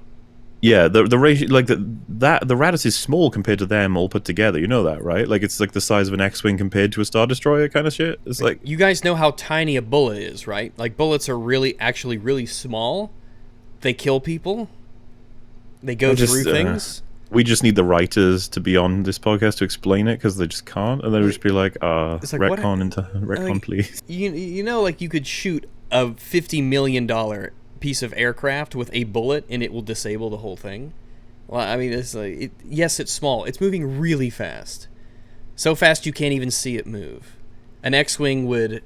I mean, there's basically no reason why an X-Wing can't destroy a Star Destroyer. Well, the response to that is it can't. It can't. We've got this big book of rules and said we can't. It's like, oh, okay. It's like once... Imagine what all of the... all the supplementary material creators and stuff were thinking when they saw that scene. You're like, well, fuck, we got to did battle stations. So they had to write all the rules, but just a big page of buts and rules and stipulations that they had to invent in their heads. But the only reason that this works is because of this, and we have to save the continuity. You can do it every 6th year on a full moon, when the high all tide moons are full in reaches, space. Yes. So I guess it makes sense. You can do it every full moon. Yes. We did it. So, Gamer of Rock asked, do you think the prequels had less plot holes than The Last Jedi? And I think I'll just change the question slightly to be just less inconsistencies or less problems in the script. And I would say yes, the prequels definitely had less. Yeah, I mean... I'm not sure if I'd say all 3 of them have less than The Last Jedi, but, like, it's the fact possible. we're asking the question, an entire trilogy versus one movie? Yeah. But I think that there are a lot of weird things in the details and a lot of weird things in the overarching story. But there was an overarching story. There was a plot, not just like a story plot, but like an evil villain's plot. You know, there was a plan. He wants to take over the Republic and turn it into the Empire. So it's like, ooh. It's like you could follow along with this plot as it unfolds over the course of the things. Yes, it relies on everybody being stupid and incompetent and, basically retarded with autisms, but fine. But at least it's like a thing. The Last Jedi's like, oh, yeah, this is just a plot hole. We're just gonna pull this out of nowhere. Because I figured that's pretty much covered. Time Brain asked, what is the biggest thing you would tweak from the prequels? Remove Jar Jar. That would probably be a significant plus. I'm not sure if that's I mean, the biggest. seriously, I hate Jar Jar. Like, hate. Yeah, he's the second worst character in Star Wars now, but I would get rid of him. I would absolutely get rid of him. I would have liked to see... I wish they would have... Qui-Gon is such a mixed bag, too. Like, he does things that just contradict what... Like, his actions on Tatooine and rigging the dice rolls. And, like, he's a wise Jedi. He's like, he's really not, though. Like, he does some really stupid shit, actually. He's like, he does things that don't make any sense at all. But he's played by, his... dude, if Anakin hadn't won that pod race, he'd be fucked. Like, what are you going to do? Just, like, pull out your lightsaber and just take it by force? I mean, like, what are you going to... He probably would, though, the fact that, the fact Qui-Gon's in, that sounds like something Qui-Gon would actually do. Like, he definitely comes across as a... Yeah, he definitely comes across as a gray Jedi, an ends justify the means sort of character. Wait, are you saying that you would change him, then, or...? I would definitely have re-looked at Qui-Gon's character. Because he's just such a weird character. And what he does... and how he does them is like, what? Okay, I guess. It's kind of a cop out for me to say this, but like, if the question was biggest thing, it's like, yeah, can I just say dialogue? Can we just re-edit all the dialogue? The script. The script of the trilogy. Let's redo that. Less sand references. Writers. Because it's prevalent throughout the whole thing. Characters are just saying shit that's weird, and you're just like, it's like no one talks like that. No one says that. No one in the history of the universe has ever said that. No one is this awkward. I think it'd be more, especially with the love scenes in the second one. I think it'd be more believable if they just like straight up just quoted Shakespeare, just be like easy. It'd just be like, oh, it's Shakespeare somehow. This is the fucking that woeful shit. Super duper nice guy in the chat said the only good new character is Kylo, and I'm inclined to agree. He's my favorite. It just depends on how you define good character. Yeah, I mean, like, our bar is pretty low, granted, but I really was interested to see what they did with Kylo after I saw The Force Awakens, because they left so much openness for which way he could go or what he would do or what kind of person he was. I'm still interested in Finn past Force Awakens. Not anymore. No. Yeah, I was like, what are they going to do with Finn? Is he, like, he's a stormtrooper? Are we going to learn more about stormtrooper life? And is he going to actually come across as some badass stormtrooper guy because he's got all this training and discipline, but it's like his character completely contradicts what you would expect from a stormtrooper. He is not this extremely disciplined, very straightforward, direct guy. No nonsense. Yeah, and very no nonsense commando type. He's this weird, goofy, bumbling, borderline incompetent guy who really hates gambling. I mean, you got to remember, he was a janitor that was made into a stormtrooper for reasons. Yeah. Remember that time Captain Phasma got beat the fuck out by a janitor? She's so intimidating. Oh, Jesus. I so practice we in the closet with my mop every day. We kind of touched on this a little bit earlier, but from Ricardo Gargia, do you think that killing the younglings was in character for Anakin at the time? Fuck no. I think no. Absolutely not. How do you go from, like, oh shit, spur of the moment, knock out Mace Windu, to, I mean, at least I can believe, like, in the adrenaline of the fight with the lightning and the Force and people yelling at him, and he's like, oh, saving Padme. I was like, okay, fine, whatever, sure, I can sort of see that. It's still dumb, but okay, whatever. To just being, like, straight up, Anakin, you have to kill all of these children to save Padme. And he doesn't even do that. It's There's like, no scene what? where he does that. He just like, kills them. He just walks in and like, Master... oh yeah, I guess he's a master now, or whatever. Like, Anakin Sky, where the fuck you are? People are... You're here to save us, right? It's like, fuck no, kid, I'm here to fucking kill all of you. A genuine question, like, what would you... If you were on set at the time, would you suggest a different sort of, reason for him to kill them, or would you just cut the scene? I would cut the scene, because people would... Generally, first off, I don't wonder. I'm legitimately wondering that if I was in Palpatine's position, why I don't just take them and train them as Sith, because they're kids. They'll fucking believe anything. Kids are dumb. They're so young. They're still very, very impressionable. You know they're all Force sensitive. All you have to say is, yeah, the Jedi were tricking you and deceiving you, and they had plots to kill you, and we saved you. And they would believe that shit without any hesitation. And now you have all these young, impressionable Jedi who you can just mold into whatever you want. Like, no, you have to kill them, Anakin. It's like, why? Why? This is dumb. I mean, like legitimately though, why? With the Sith, I think there's someone out there who would argue the whole rule of two thing, that there can only be two, a master and a student. But we know that what, the as a Sith reason for were... Anakin to kill the kids? It's like, sorry, no, I'm number 2, not, bitch. Definitely not. But I'm saying there's someone who would argue that's why they wouldn't take them in and train them. Oh, right, yeah, Yes. But I'd be like, no, there can only be 2 of us. But wouldn't it be great if there was 37? Bear with me. What if there was like 37 of us instead of just 2? And if they get too strong, kill them. Kill them. One of them can kill the other, and that will be his bar mitzvah. I can't kill children. He's like, how old do they have to be before you kill them? How long do we have to wait, Anakin? Now answer very carefully, little Timmy. How old are you? You see, Timmy says he's 18. You can kill him. I'm 17. Timmy, don't fuck with me. Listen, Timmy, I'm tired of your shit. Al, would you cut or change the scene? I think Anakin should have planted a knife on one of the younglings. He's got a knife! The reason I don't want to cut the scene, right, is that we're supposed to see it like, oh, Anakin's gone. You know, he's done. He's out. At least when he killed Mace Windu. He's crossed the line, like, yeah. Yeah, but even after he kills Mace Windu, he's like shocked, and he's like, oh my god, what did I just do? Yeah, he doesn't seem to give a shit about the kids. Well, yeah, he crumbles to the floor like a pussy and goes, what have I done? He's like, I mean, fair enough. I guess that's probably the expression I'd have if I killed the only black man in space. Then, like, but 5 minutes later...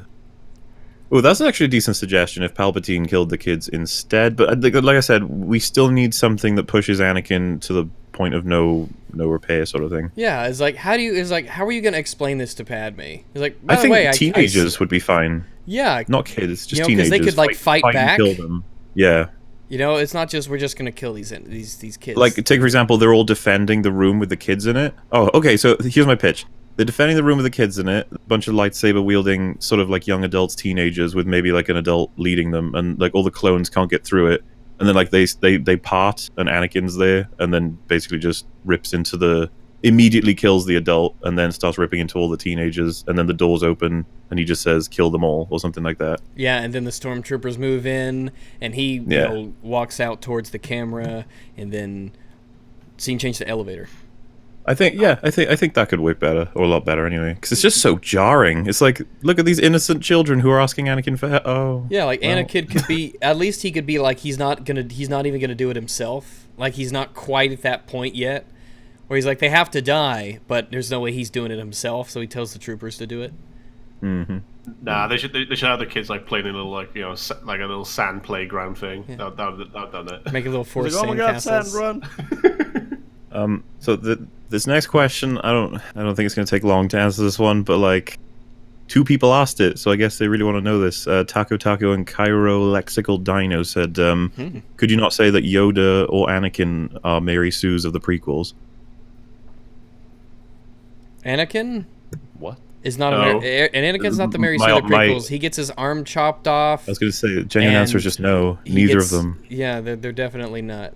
They both fail miserably in so many ways. Yeah. I think I you mean, even catch Yoda Yoda- saying, "I have failed," or something like that. Yeah, especially Well- in hindsight, you're like, Qui-Gon Jinn, like, Qui-Gon, you must be fucking proud as shit right now. Like, thank goodness we trained him. Oh, we had to train him. Good job, Qui-Gon.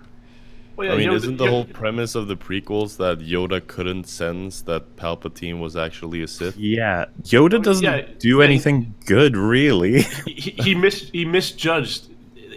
Well, all of it. Yeah, Yoda's there to be like, hey, that's Yoda fights- from He Dagobah. defends the 2 guys from Count Dooku at one point, but Dooku even escapes, like, because he fucks Yoda up by dropping the thing on the 2 of them. So it's like, yeah, he didn't even do that well there. The first movie he just talks, not really. Yeah, he just sat on his chair and he like little puppet boy, and this is Yeah, like. and then the second movie he brings in the clones. I don't think you can count that as anything, but just did that. Well, and then he has that ridiculous fight with Count With Dooku, yeah. And then the third one is with the Emperor, which he actually loses. He legit loses the fight, so... My little green friend.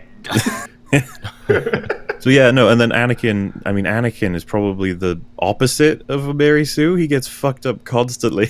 So many times where Anakin just loses. Yeah, people keep bringing up the rule of 2. It's like, that's a dumb rule? I mean, sure, but they still stick to it, apparently. I guess, but wasn't there like a huge Sith thing? Like in the Well, I Old don't know how to Republic and explain the stuff, there's Knights a of huge... Ren. Yeah, like there's the Knights of Ren. There's the Sith, like, army. I mean, how does... Well, that was before the rule of 2 as far as... Look, there's no real point in going through it, because just from the films, it could explain why Palpatine wouldn't want anyone but one apprentice. And I am saying that the rule of 2 is a strategically retarded rule. Definitely. Oh, sure. I think, correct me if I'm wrong, chat. It's about trying to craft the greatest Sith, as in, if you only have 2 and the apprentice always has to outshine the master and kill them, and you keep going and going and going, you'll only have the greatest Sith at all times, or something like that. I think I'm not entirely sure about this, but I think where it started from, like, because they did have like the Sith army, but because the Sith are like, the bad guys and so menacing, they just kept like killing each other behind their back, pretty much.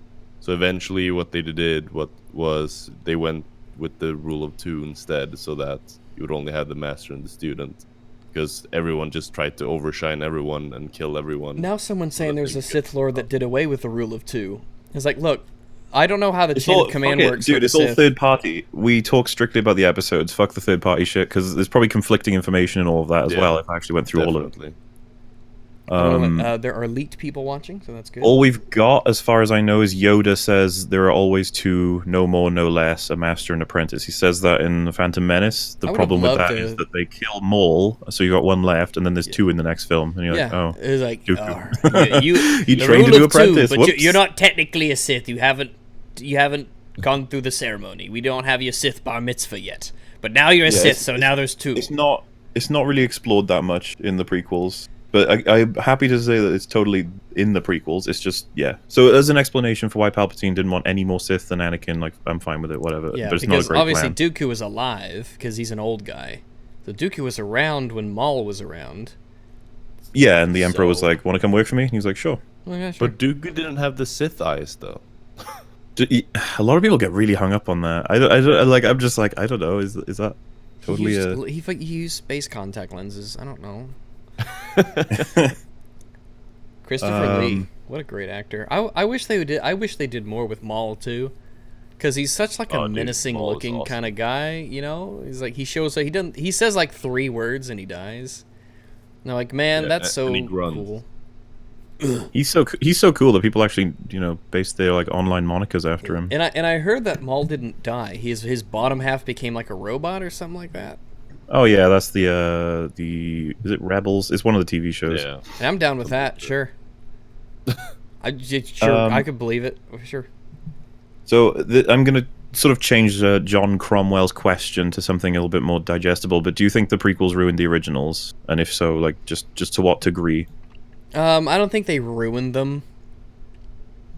They were definitely a step down in terms of quality writing, characters. Basically, in every single way, they were a step down. But I don't think they ruined it. They didn't really introduce like rules and mechanics that, to my knowledge at least memory, just basing it off of memory. I don't think they introduced anything that would make you wonder, well, how come in the originals, da-da-da. Yeah, no, I'd agree with that. Like, the Nothing comes way to The mind. Last Jedi has, like, all these, like, new abilities with Force projection and Force Ghost Lightning or whatever bullshit. Like, they didn't do anything like that, I don't think. And like Al said before, they like the overall storyline throughout the 3 prequels, like the whole, like, I guess Anakin turning bad. Like it's still its own kind of thing, Yeah, it and then works, leading into So I wouldn't say that it ruined it, not at all. But like you said, the overall quality of the films themselves is lower, but it didn't ruin the original. The Last trilogy. Jedi is turning us into prequel apologists. Is what it's doing. This is where we're at. Turning now. everyone into prequel apologists. Yeah. At You least know, the prequels didn't ruin Luke. You know? It's like- They could. That's the thing. They only had baby Luke. They couldn't ruin Luke. It's impossible. It's like unless they go this baby. He's an ugly Fight. ass baby. Man, Luke, you were an ugly baby. Leia okay though. Leia fine. Oh man, Leia, she was a good looking baby. Yeah. Yeah. Do you have a perspective on that, Al? How much did they affect the originals? Honestly, we've already covered the 2 points I can think of right now, which is Metachlorians and Obi-Wan's retelling of events just being completely, contradicts itself. Well, I've heard a lot of arguments that Obi-Wan is actively lying to Luke. Yeah, I know, but obviously, you know, in hindsight, it's just George Lucas pulled his shit out of his ass. Well, yeah. Old I'm hermits more in the inclined to desert believe that. are not. They don't lie. If there's anything we- that I've learned, old hermits in the desert always tell the truth. I mean, he did lie about Vader being his dad and everything. You know, it's not like he's immune to lying. Well, did he lie or did he just not tell the He truth? said Darth Vader killed your father. So Well, I mean, like it was. I mean, sort of. that's some metaphorical shit, right? Yeah, there. it's like some biblical shit. It could. Yeah, we'll make it work. He literally says to Luke, "Well, from a certain point of view, it's true." It's like, Like, yeah, well, yeah. Fuck. he did sort of, and then he saved him. I but he think did I kill- think I don't think it's a stretch to say that Obi-Wan did not tell him because he hoped that Luke would kill Vader, Yeah. and he figured that if he told him he was his father, he wouldn't, and he was right. Wait, Yeah, but- didn't Luke ask Ghost Ben, why didn't you tell me he was my father? I can't remember if he has an answer for that. Like I said, I need to see it again. I remember him saying just that he didn't lie to him from a certain point of view. Why didn't Which- Obi-Wan controversial. Kenobi tell Luke? So Sorry. I got what did you think of the secondary antagonists of the prequels being Maul, Dooku, and Grievous? And that's also from John Cromwell as well. I fucking love Maul. I mean, I wish they did more with him, but the little screen time I actually had was fucking awesome. I mean, this could be different for all of us, and I'll happily defend it if I need to. But like, Oh, I love okay. Maul and Dooku, but Grievous I don't give a shit about. Oh, so apparently it's because at the time of writing Star Wars, the writers didn't have Vader being Anakin Skywalker, Luke's father. Yeah, no, I know, decided but until the second draft. yeah. So they like. My assumption is that now we turn Obi-Wan into an unreliable source of information. Yeah, then which, they basically just said it's figurative death. So like, okay, fine. Hmm. Sure, we can do figurative. We can do it. We can make that work. Figurative works. Yeah. So Rags, thoughts on Maul, Dooku, and Grievous? Just. I thought Grievous could have been a really cool character. He was very menacing. I mean, 4 lightsabers. Was it over the top flashy? Maybe, but it's. I mean, he just kind of shows up to run away a lot, and I mean, they could have made Grievous a really cool, menacing character. Mm-hmm. Dooku was okay. But I wish they really expanded on Maul, Darth Maul. Maybe instead of there even being a Count Dooku, if it was Maul the whole way through, where Maul escapes after killing Qui-Gon Jinn, Maul escapes, which then gives Obi-Wan Kenobi a rival villain to go after for killing his that would actually be master. really interesting. So that would be really awesome. Instead of just because there are so many bad guys in the prequels, right? It's this guy, and it's this guy, and it's this guy, and it was like, no, less bad guys. Focus on them more, though. And thinking about it, because you know how Dooku is a Jedi turned Sith, we could have had he be on the Jedi Council, like Dooku, and then actively he's actually a double agent, and that could just be a storyline on its own. That would work. And they think he was clouding everybody, but it turns out no, it's his master. Yeah. Just Grievous to me seemed kind of like he's dead. Sell Right. action figures. The 4 lightsabers last like fucking half a minute. He gets 2 of them chopped off immediately. It's like, oh. Oopsie. Okay. Well, I'm not sure what I wanted to see with that, to be honest. Maybe like him fighting off 2 Jedi at the same time on either side with 2 lightsabers or something. yeah. Why couldn't you have Anakin try and utilize and the Kenobi idea. both fighting him? Well, wouldn't that just be repeating the first one? Oh, it would be chaotic as hell, right? I just don't know what the point of bringing out a guy with 4 lightsabers is, just to chop off 2 of his arms, you know? It's like, alright. Okay. Well, dude, he got fucked by a blaster.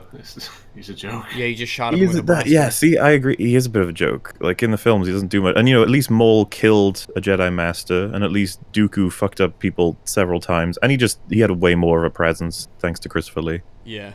And the thing is, with Grievous, he runs away on the ship. He runs away from Kenobi on the fight, in their actual fight. He's just like, are you a general? How come you're answering to everybody? How come you obey everything? Yeah, that's a criticism of the prequels. Where the fuck did he even come from? Yeah, like, where are you? Are you a robot who's Sith? a Are general. you not a Sith? Are you... Oh, is it the rule of 5 or 6 now? And What- genuinely, if you read the extra shit or you watch the TV show, it'll answer that. But that's just the same criticism as The Last Jedi. It's I don't expanded fucking material, give a shit. third-party material. Yeah, it's out of movie material that we shouldn't have to go to. Yeah. Because here's another bad guy. He's got lightsabers. Who's your fave out of the 3 for all 4 of us? I'll just say mine's Maul, obviously. Yeah, Darth Maul. Yeah, Maul. Al? Yeah. He's like, because they begrudgingly. establish that he's deadly, that he's competent. He doesn't say much. Menacing. He's very menacing in his presence. The double lightsaber, does it make a lot of sense? Nah, not really, but it looks cool and iconic, you know. And at least it's not like over the top crazy. Yeah, we're not arguing for it to be quality content. Just Yeah, saying from a it's like- personal standpoint, there's fun. Yeah, give a good foil for Obi-Wan Kenobi. He could be the overarching, secondary nemesis over the first 2 movies or the 3 movies, instead of just, he shows up for a little bit and then he dies in the end. You don't get to see him much. I think that would have been great for both Maul's character and Obi-Wan's. I dressed up as Darth Maul for Halloween once, so I'll go with Maul. I did that for a birthday once, so yeah, definitely, he wins. So last question for the prequels is, what do you think of the additional lore for Darth Vader's birth and history, and do you think it was sort of a good addition or a terrible addition? Yeah. Like the prequel lore for Darth Vader. I mean, Basically, for us to see Darth Vader in A New Hope and know all the shit that happened in the prequels, does that add to him, or does it take it away from him? I think it takes it away. Is it because of what could have been, like your imagination has been shattered, sort of thing? I mean, yeah, I mean, the way that Anakin was portrayed, the way that Anakin was portrayed, he was whiny, and it's just annoying. He wasn't particularly competent, and so you think that's Darth Vader? It's like, no, that's not Darth Vader. Darth Vader's a no-nonsense, motherfucker. But no, Anakin, he doesn't. The transition from that to Darth Vader just doesn't seem. It just doesn't fit to me. I like the idea that Darth Vader's backstory is that he's evil and he killed a lot of Jedi, and that he used to be good but he's bad now, and that's really all that you needed. Because what Darth Vader does in the original trilogy is enough for you to both relate to the character and fear him, and he's menacing. And I kind of feel like with Anakin's edition, it's like, man, Darth Vader used to be a bitch. Yeah, I don't know. The thing is, like, I'm not sure what I would want in its place, but I feel like we need one more movie, and Disney could be the ones to do it. Let's just hope they don't fuck it up. To take us from the end of the prequels, to the beginning of 4, as in just seeing Vader sort of get more and more cynical, because a lot of bad shit happens to him in Revenge of the Sith, Anakin, that you could argue turns him into a monster or whatever. But I don't know. I'd like to see him sort of. The transition they presented. You're like, that was quick, I guess. He's just angsty, and now he's killing children. I was like, okay. Yeah, I absolutely agree with that. That was quick. That was easy. But like, I still think the final fight with Obi-Wan and the whole melting and fucking amputation, like that for me is like, yeah, that's a great sort of point in which he goes from Anakin to Vader, or whatever. But the suit, not the character. But yeah, we need more. We really needed more for what turned Anakin into Vader, I'd say. And so, does it add or does it take away? It's like, I don't know if I would say that I'd rather it be nothing than what we got, because it's, I don't know, it's something to think about, or at least something to work with, sort of. But it could have been better, absolutely. Yeah, I'd probably agree with that as well. Like, I wouldn't say that it takes away, but then again, like you've already said, it could have been done better. So it's like, my imagination is like, yeah, I kind of don't like it, but then again, it doesn't really ruin him for me. Even though he was, like you said, a bitch. But no, I probably land on the neutral ground. I'd say he's someone in it's somewhere in between. It doesn't take away, it doesn't add, it's just there. Alex, your perspective on this? I think he died. I agree. No. Fair enough. Let me. That was from Jonathan Svensson, by the way. And yeah, we're out of prequel questions. If you want to do some of the super chats. Let me go through. I was there. Let me go through some super chat. Oh yeah, tell us about Darth Vader. No, I don't really have it. I'll still add. I've just been reading chat. I have. Oh, okay. Communist in Space, £2. The prequels are still worse by a landslide. Thanks for the money, but you're wrong. Parallax, $2. Thought that the Darth Bane storyline was awesome. I'm not familiar with Darth Bane. I've heard his name mentioned loads of times. Let me pull up a tab and I'll read it after the stream. So, okay, I'll take a look at that after the stream, but I pulled up a tab with it. But thanks, Bucks. Thanks for the $2, Parallax. $2 from Hamlet. Witcher 3 or Divinity Original Sin 2. Witcher 3, but they're both very, very good, and you should buy them both. Witcher 3 DLC is probably the biggest bang for your buck you might be able to ever get out of DLC. Kylo Queel gave $2. Just upgraded to Ryzen 7, baby. Like, well, I hope that works out for you really well. I hope yours wasn't DOA like mine was. Oh, no. Dan D, $5. The salt is strong with this one. You ain't seen nothing. You ain't seen nothing. Let me go. I scrolled in it. Splash, $2 Canadian. Why did you get banned on Twitter? I don't know if you said yet. Just some angry people mass flagged me. It's no big deal. I'll have an alternative for it. I'm on Gab, so that'll be in the links to my videos later on. Don't you worry. And 5 more Canadian dollars from Splash. Oh, hey, happy birthday, young doggo. Thank you. It's 2 days till my birthday, but we are on the cusp. Thank you very much. Trigun198 gave $10. Love you, Daddy Rags. How's it going, friend? It's going really, really good. My life is pretty much in order right now. Things have been just swell. Things have been magical. I've been happy and settling into this new schedule of mine, getting stuff taken care of. So you'll be seeing a lot more of me. Valindian gave $5. I think the salt troopers have special gas masks that prevent the salt in the atmosphere from tilting them mid-skirmish. Pocket salt. Thanks very much, $5. Crash, $2. Love your videos. Thank you. I'm glad you like them. Hamlet, $2. You should use Facecam. No.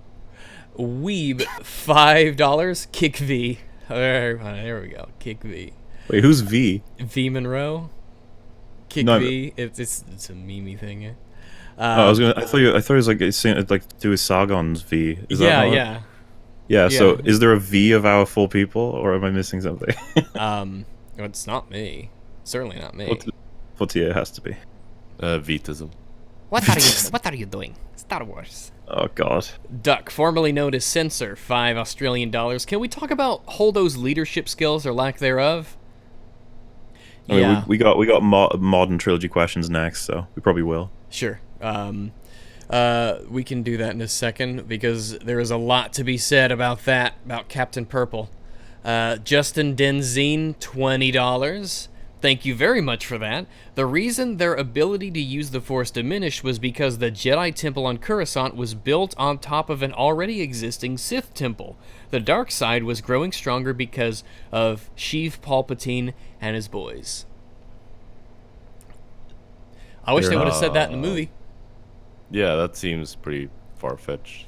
And he gave $2 more to change there to there, which is fantastic. So thank you for the $22, and feel free to make as many grammatical errors as possible. I don't mind at all, especially at $2 a pop.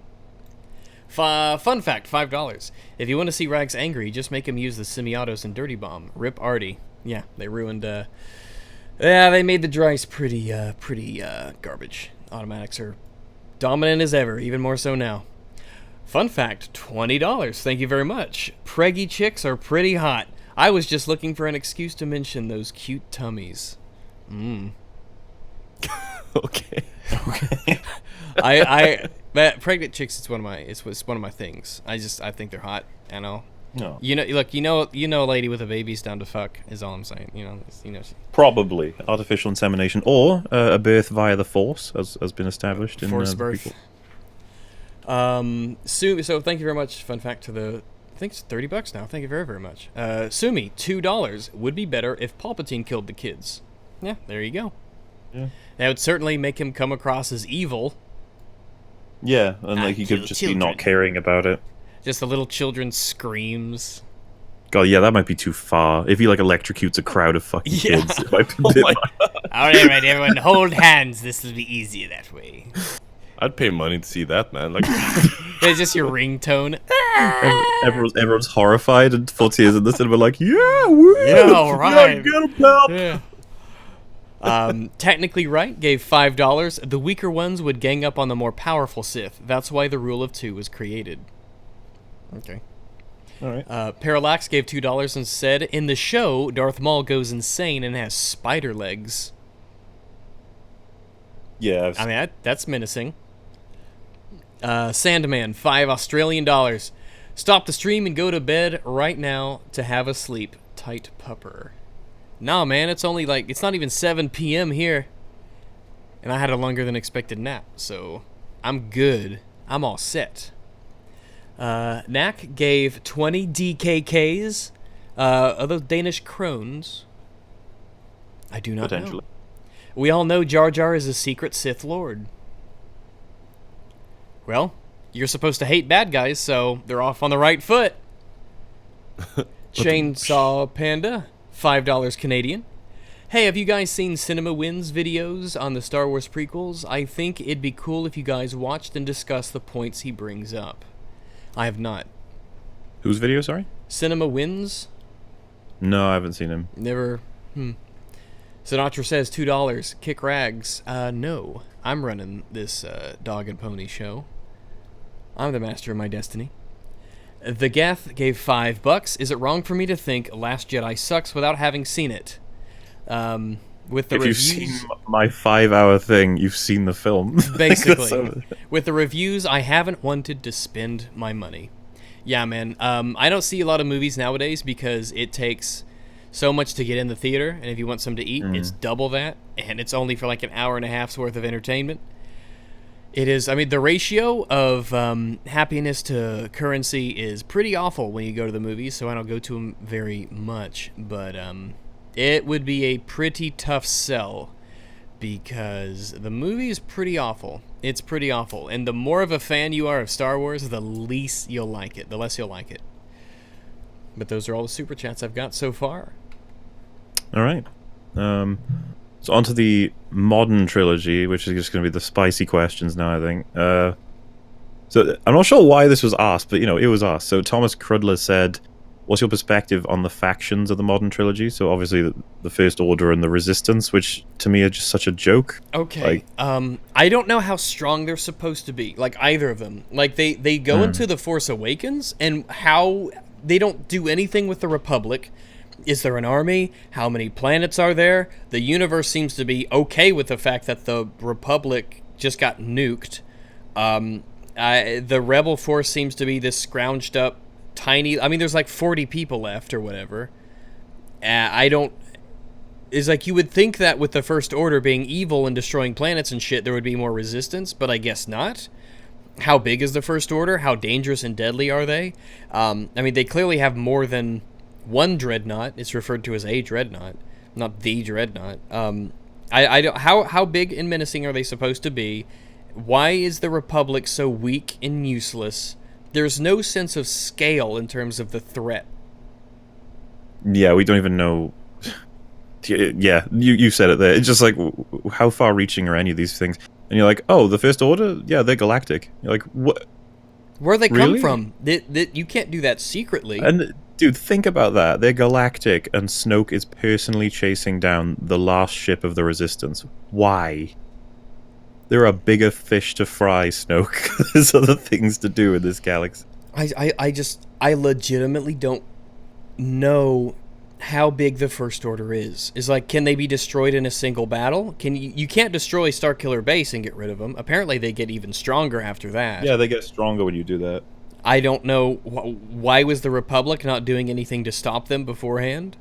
How come? Because people literally say, because the public was useless, something like that. You're just like, yeah, no, that you can't. That's just.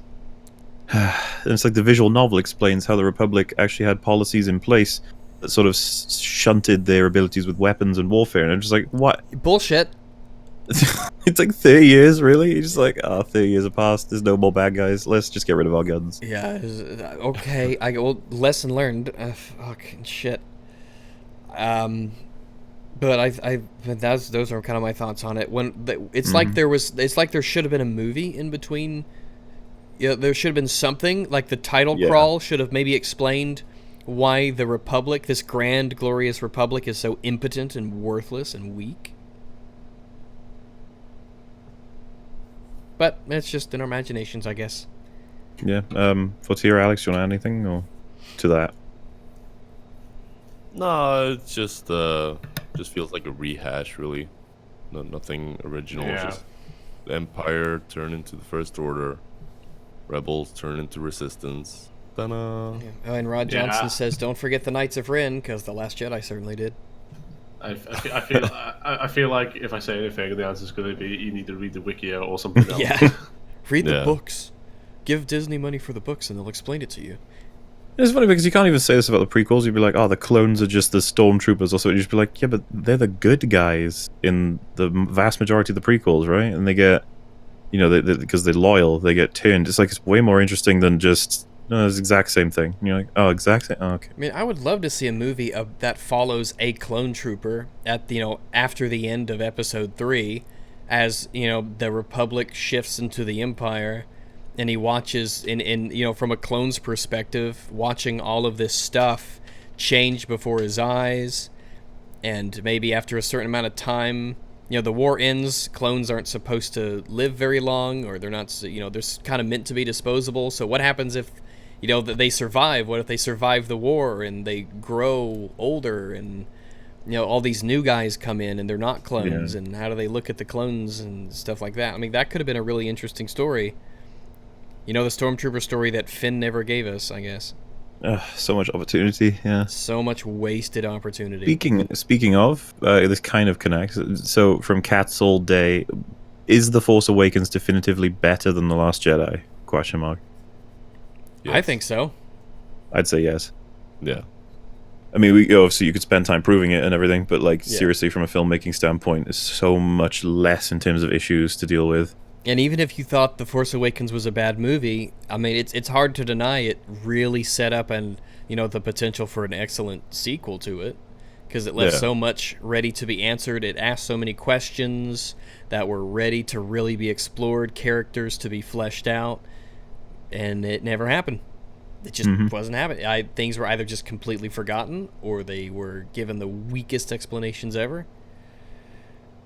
Yeah, that would be my argument to why The Force Awakens is better as well. Because, obviously it's not perfect. There are things to be discussed too, where there are plot holes and whatnot. But at the end of the film, you had all of these, basically he threw out a bunch of branches to where the story could potentially lead.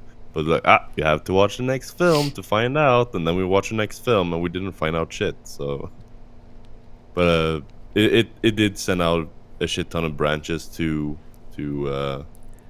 which just gave us a shitload of questions. Yeah, and they were good questions. What are they going to do with all this stuff? Because they introduced. It's a new trilogy. All these new characters, they've been introduced. Some of them have their. That's the thing. Not only have they been introduced, but they have motivations, right? Yeah. So Rey has sort of her motivation is she comes to peace with her parents and stuff. Look ahead to the future. That's what's important. Rian Johnson dredges that up because he hates the fans, I guess.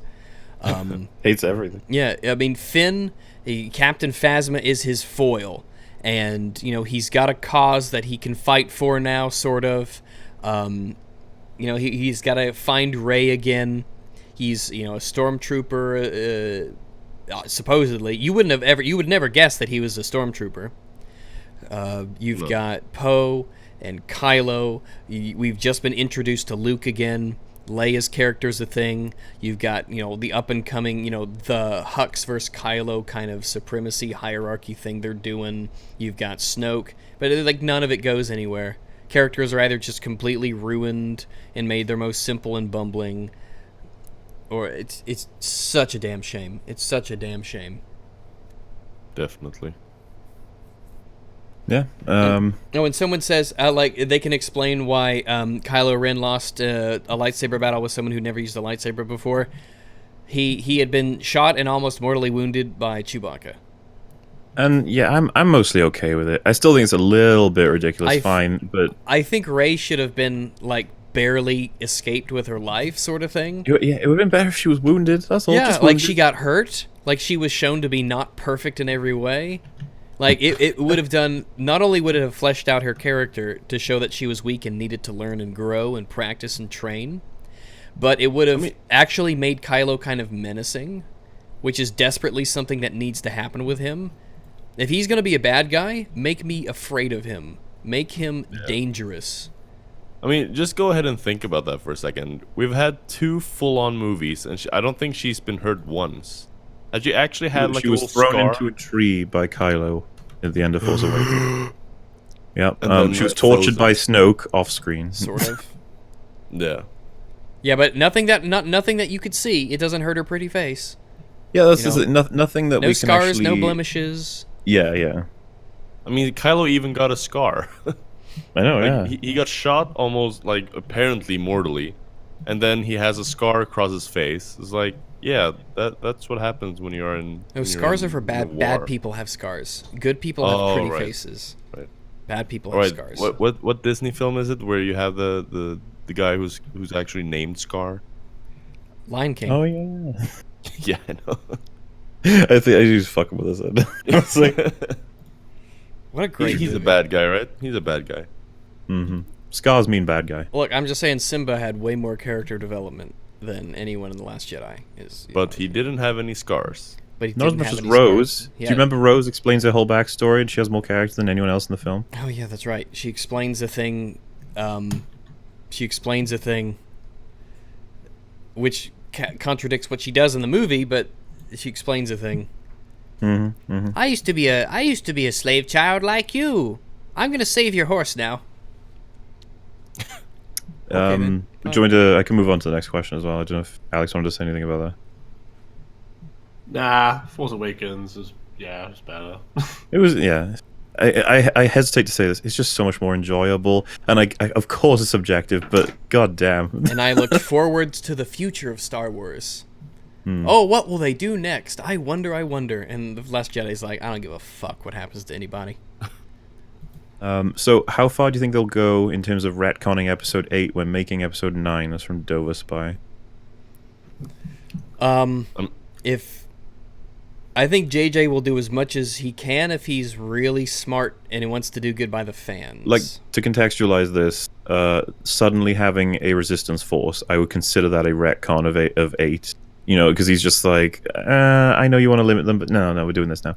And then if Snoke's alive, that's a retcon. You can make it fit with the story, but we know what's going on behind the scenes. You know, we're like, that's You're what like, you're doing. all right, he's trying to do something good. Okay.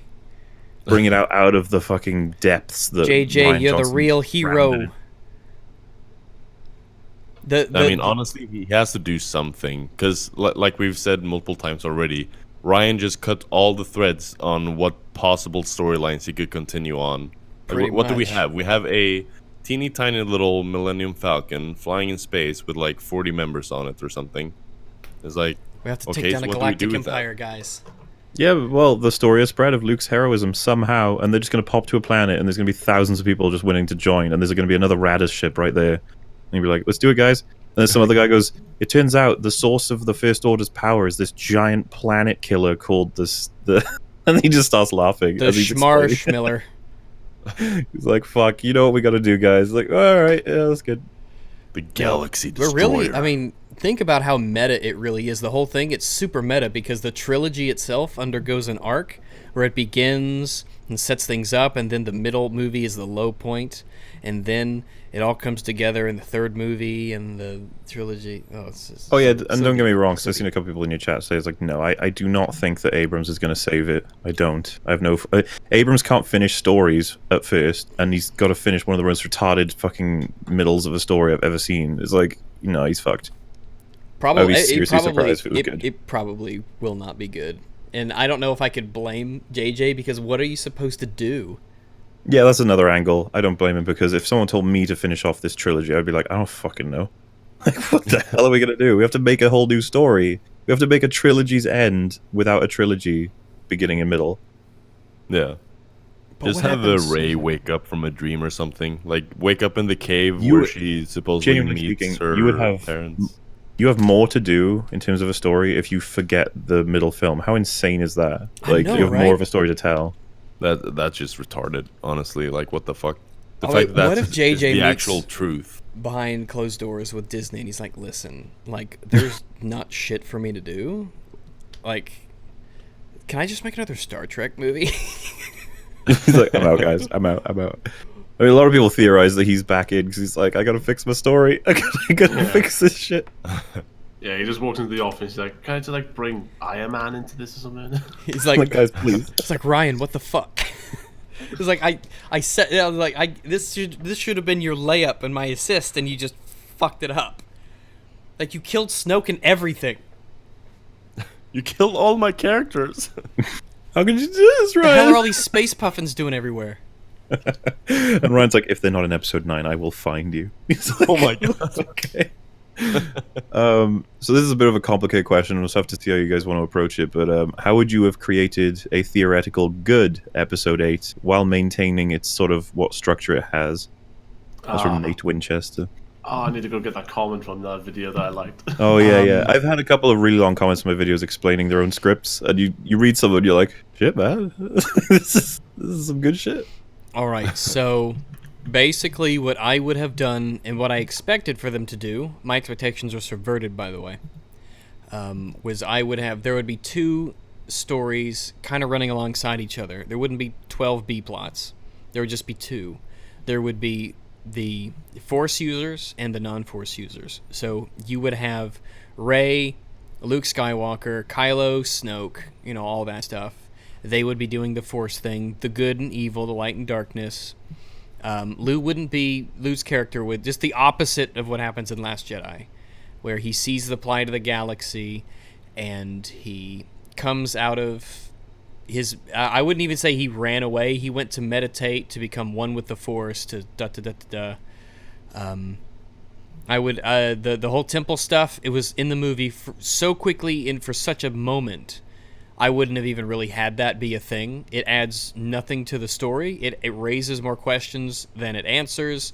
The Knights of Ren, what happens to them? What happens to the other Jedi? Where does he... all that stuff. It doesn't go anywhere. It doesn't do anything. You might as well not have it and just leave the open-ended question that there are Jedi... He could even say in a throwaway line, there are other Jedi out there. We must gather them together and they must be trained. And that's what he does. Or the island is where he trains Jedi. You go there and there's a bunch of Jedi in training. That's where, the thing. He leaves them behind and while he goes off in his adventure or whatever. But then you have Finn and Phasma, right? Phasma's actually an evil character that shows up multiple times and does evil things. And she survives this movie to be Finn's ultimate nemesis in the end of the trilogy. And maybe have something between them that makes them a bit more interesting than just his boss. Maybe some kind of history. Maybe she forced him to become a stormtrooper when he didn't want to. Yeah, like she conscripted him or something like that. Finn's character, from the get-go, I think he should have been that commando type. Very straightforward, no nonsense, very serious, very brooding. He doesn't have a sense of humor. He's not this bumbling loser, basically. He's a fucking stormtrooper. Like, he gets shit done. He's all business.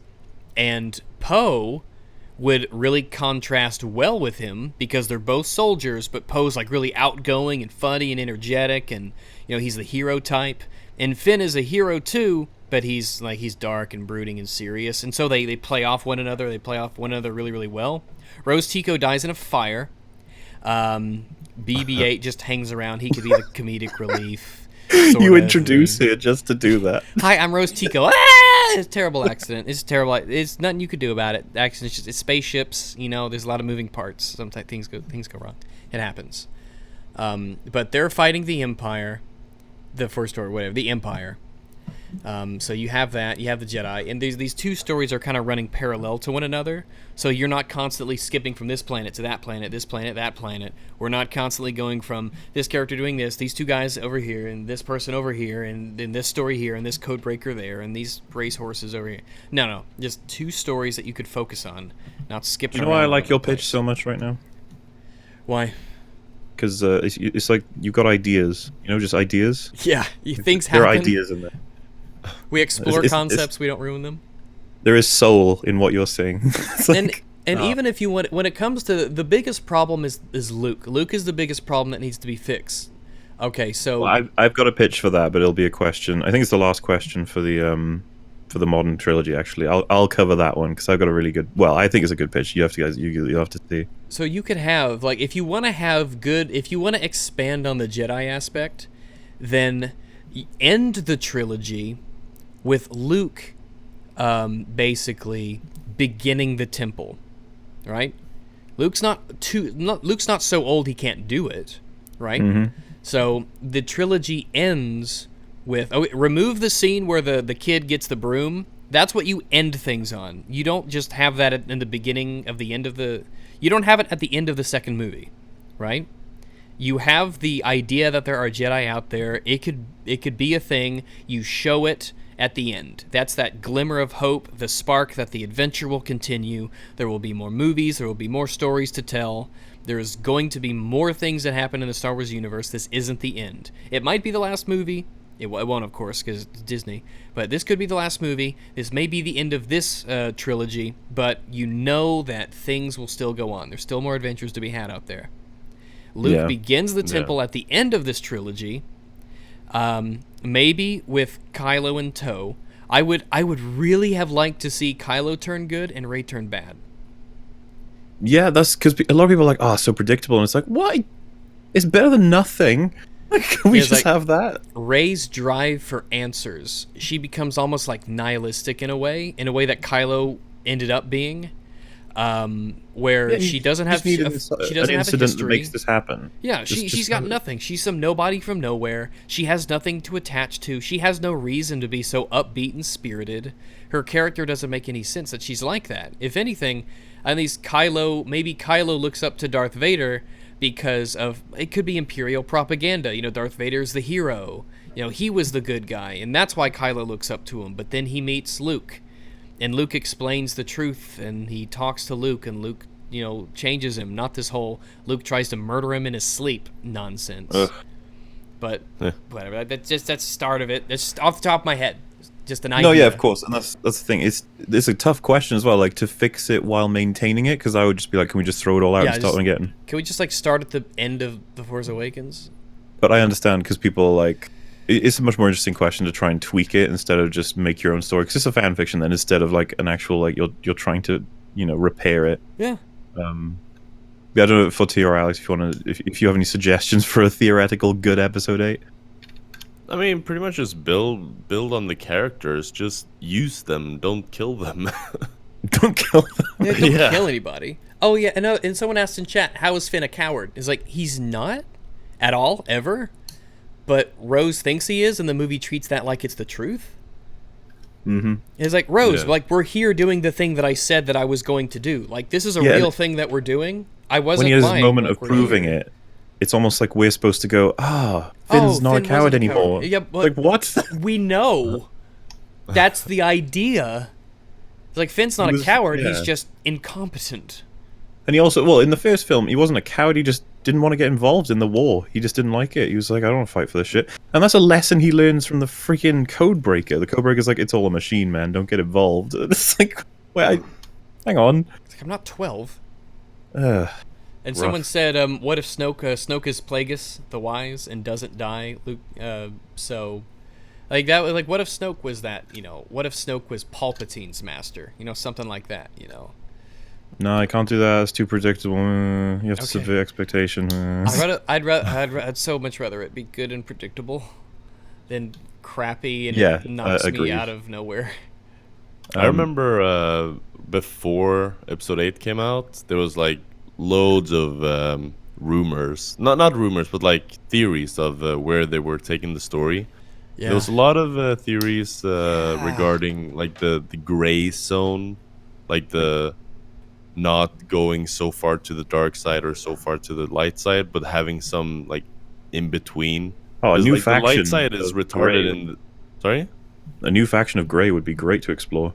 Yeah, I think that would be so cool. And the fact that Luke says in the trailer, like, oh, the Jedi will end or something. And maybe that's just a hint that, okay, we won't have the extremists anymore. Because, like, the Jedi say that you can't have relationships, right? Because that's, like, a huge controversy when Anakin, I want to marry this woman or whatever. So, like, take But they never all explain of those. why? Yeah, it's just this thing that apparently you have to devote yourself to the fucking Force or something. Have you guys not read the visual novels? The fuck? No. I thought I was with proper nerds, not yeah.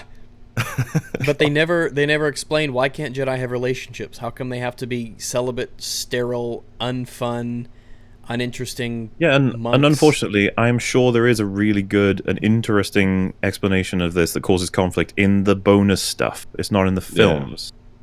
Yeah, it would be so great to just use that, like, and I thought they were going that way when you see like Rey kind of getting teased to the dark side and Kylo kind of being like, oh shit, maybe I should go to the good side again, and then it's just like, nope, they're where they were. Yeah, because you know, Luke is like, oh, you didn't even resist the dark side, and it's like, oh, that same dark side that you're allowing to destroy the galaxy, Luke, fuck off. Yeah. I mean, what if you had? I mean, you talk about the Grey Jedi. What if Rey and Kylo found that new order? You know, because Kylo's the more edgy one, Rey's the more good one, I guess, and so they kind of balance each other out in terms of being, you know, the stoicism versus emotion, light and darkness. You know, that balance that has to be held. Yeah. You know the scene with the Kylo where he says that all the old needs to die or something? Like, I thought they were kind of like going that direction there, where they would take out like the good and the bad and create this new, I don't know, I wouldn't call it an order, but just like a new thing that was like, yeah, we're gonna do a new thing, and it's not gonna be, you know, all killing from the dark side or all the stupidity, like, yeah, sterilization from the good side. Just something that's in between. It makes sense. It's not retarded. It's a thing that like people can actually understand and perhaps even relate to. Like, it's something to work with. Like, it's a pretty cool concept in my opinion. Yeah, I mean, it's not like this. Well, someone said in the movies, why Jedi can't have relations is because they lead to strong emotions, and that leads to choosing emotion over logic, which leads to the dark side. And then someone else says, in a super chat I'll get to later, the idea is that emotional connections cause a Jedi to fall to the dark side. It was briefly touched in the prequels. That's dumb, though. And that's Like, the how problem does- it's briefly touched on. I want someone to argue against it Yeah. for the Jedi. How come loving someone more than yourself leads you to the dark side? Well, I think isn't that the point, though, that this is why I want to explore it. It's a flawed concept from the Jedi, and that's what leads to their downfall. I like Yeah. that. Is like I don't if- like that we don't really talk about it at all, the prequels Yeah. or the new ones. Really. If Jedi are supposed to be these autonomous, basically robots with no feeling or emotion, I thought that would make them evil. Because they Yeah. have no capacity for love or kindness or... I mean, and that's an issue that I had with Jedi in the prequels, is that they're so sterile and mechanical. They don't even feel Yeah. like people. Like they've been brainwashed. Again, for the people who look at the prequels as a description of how bad Jedi actually are versus what we think of them, that works, but it's complicated because it really does feel like they're just not characters. They're just these it's blocks. like in the original trilogy they were described as the defenders of the galaxy. They were these wise sage monks who, you know, they were the good guys, and they were these noble warriors, like these, you know, like knights in shining armor, basically. I mean, even with the events of the prequels, I could still see Obi-Wan describing them that way because they were all killed before he could even see what happened to them. You know, he just finds out they're all dead now thanks It to would have been betrayal. cool, instead of robes, which don't make any sense, why don't they have like really awesome, like, you know, armor, like actual, even if it's just ceremonial, just, you know, armor, so they're like knights, you know, noble knights, like Knights of the Round Table, something like that. It really harkens to this whole history of they're an old ancient order, and they still wear, you know, this ancient ceremonial armor that, you know, it can be functional, but, you know, it's like a marker for who they are. You know, they're these noble knights in shining armor who defend, you know, the galaxy from evil, instead of just, you know, we wear robes. We all wear robes. Like, yeah, but there's no, it doesn't make sense.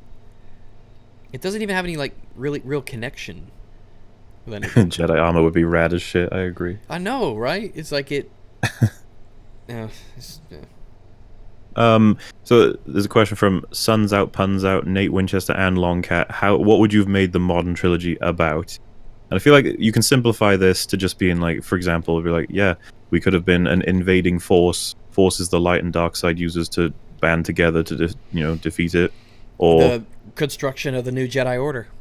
yeah, or we could do Luke has got, you know, a good grip on the galaxy, the Republic's in power, and everything's going well, and one character of his, you know, a student falls to the dark side, and let's see the conflict that happens with that. Yeah, I mean, Rey could have potentially been the upstart, young, inexperienced, you know, dreamer type who meets Luke Skywalker, becomes his primary student, and then over the trilogy, she goes from inexperienced and young and brash to, you know, wise and sagacious, and Luke eventually passes on through the Force after he trains her to take over for him, and she leads the New Order forward, trains the new Jedi, and she's kind of in charge of that. It's like it would have been an arc. Yeah, well, You could have seen because we're changes just coming over up with time. like we're thinking of a trilogy idea, and it's like, Yeah. what can you even say the trilogy idea was for the one we have right now? And it's like, Characters changing over there was- time. it was The sort of plot bad events guys happen. and good guys, and they sort of because like the new trilogy, just like is the interesting part of the new trilogy going to be all introduced and taken care of in the last one? I don't Because know. that seems to be the way we're going. It's like, why couldn't you you could have events unfolding like the construction of a Jedi Order, and you could compare it with just beginning to what it is at the end. You know, you could see a clear progression in the story and in the universe, not just kind of like this round robin nonsense where nothing happens in the middle. Characters don't grow or develop. The heroes don't learn anything or get better. There's nothing really going on. Nothing really happens. We blew up some spaceships. It's like, yeah, but they got more, so what? Al's gone. Yeah, Alex has said that he's very tired, so he's gonna duck out. We'll tackle the remaining questions without him, I'm afraid. Shit too. So Godzilla Borg asked, do you think the characters from the modern trilogy needed to tie into the originals in a stronger way, maybe provide a better story, or would it be better to just have it not at all and be separate? Well, I'd rather they just had like short little cameos instead of them just being relegated to uselessness or dying. Yeah, like it's weird that they had such a front and center role, like Luke and Han and Leia, and yet they were so hollow. Like it's just like, why wouldn't they? Okay. Han's he goes back to being a washed up smuggler, and I mean he's competent, but it's like, did these events not change you? Like, you're a galactic hero now, Like you should be one of the most known and celebrated figures in all Star Wars history. Why can't we come across him in his big old mansion, and everything? But he's restless. He yearns for the days where he used to go on adventures and do cool shit, and he launches the others with that ambition of his. He's like, I wish I could have just one last adventure, and that's what this trilogy he uses for that. Not just I just went back to be the Obi-Wan of the new trilogy. Impart some wisdom, direct our new characters a bit, just to be interesting. Yeah, they could have done that. They could have done with that thing too. He learns wisdom and patience. He's not that, he's not that dashing rogue type. He's more like that. Wise. He becomes sagacious as time goes on, and kind of like maybe it makes more sense that Rey takes to Luke more and Finn takes to or maybe no Poe uses, because they're both very similar, that dashing rogue type with the heart of gold. They're impetuous, but they both learn to become wise over time and do the right thing, so that maybe Poe could learn a lot from Han Solo. But nope, Poe learns from Captain Purple that he's a bad person for saving everybody's life, and that the right move is to be a cunt like her. So, such a waste. Yeah, and honestly, like, having conversation like this almost frustrates me, because it does. It just makes you realize how they did absolutely nothing. Like, there's millions of fans who just like, oh, they could have done this, they could have done that, they could have done this, they could have done that, and it's just like, yes, show me that movie. I want to see that. This is just shit off the top of our heads. And they're the only ones that get the money, the actors, the special effects, even the marketing, all these different resources, and they use it for that. Yeah. Really? I was telling you earlier on that all you had to do is if someone said, here's $10 trillion, make a Star Wars movie, and you don't know what to do, it's like, you don't have to. 1 million scripts have been made online. Just go online and read every fan thing that has ever been made. Just spend a week just doing nothing but reading them, and pick the ones that you think are best, and just make a movie out of them. Yeah. Some of them are fantastic. Yeah, it's a lot of effort online, and for people who are like, I can't copy works, like, somebody already predicted the plot of The Last Jedi, somebody relatively mundane, apparently, because like, Someone how would you be have guessed all thrilled. this? It's like, hey, they did. It's like, I guessed it. They did what I thought they would do. You know, like somebody would be Yeah, like, man, yeah. I predicted this shit a year ago. I mean, fans go crazy when it's like, Han Solo's son was trained by Luke and fell to the dark side. Everyone was like, oh my god, so much potential for that. Like, oh, this looks interesting. Yeah. Like, of course people have come up with that idea. I'm mean, pretty these sure it's people taken write- from the extended universe as well. These people, right? They're so passionate about Star Wars and the characters, and they just get it. That they're not getting any money from it. They're not getting any fame or recognition from it. They're writing it because they love Star Wars and they get Star Wars. So just listen to them. Not none of this postmodernist nonsense about nothing matters. It's all shit. Yeah. Whoa, that $500. Oh dang. Oh shit. He didn't even leave a message. God damn. ... Druid of the Wolf just ... Holy fuck. Thanks so much, Druid of the Wolf. God damn. Dude, say something, my dude. I was gonna Holy say, ask shit. a question, man. Ask a question. We're gonna start our own Star Wars movie. Shit. $500 is our budget, and we're gonna make a way better movie than Ryan I was Johnson gonna say that's ever more than could. enough. More than more enough. than Give me an enough. iPhone. That's more than I the can budget record of the with. original Star Wars. $500. Man, thank you so much, Druid of the Wolf. Man, thank you. I don't even know what to say to that. $500. Damn, son. Damn, Right. thank If you. we meet thank Rags, you. you'll pay him for drinks. Yeah, absolutely. I'll fly over there and we could go to the pub in the pub and we could have a pint. Sounds wonderful. Damn, thank I'll- you so much. I'll leave this to either of you two if you want to answer this. Do you feel there's a moral message embedded in the modern trilogy that could have ramifications for culture? That's from Arkworthy. Femitism.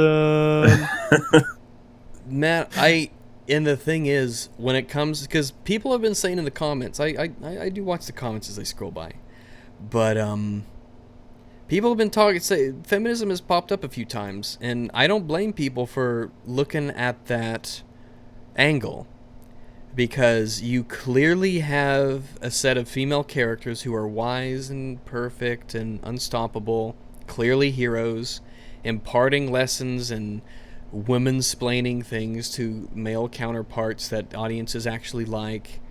I mean, even Rose is treated poorly, but she's treated like she's some grand hero who makes a noble sacrifice, and there's nothing wrong with her, and she's just this perfect moral character with no flaws. And all of the bad guys, and the only woman who's the bad guy is Captain Phasma, because she sides with all of the evil spacemen.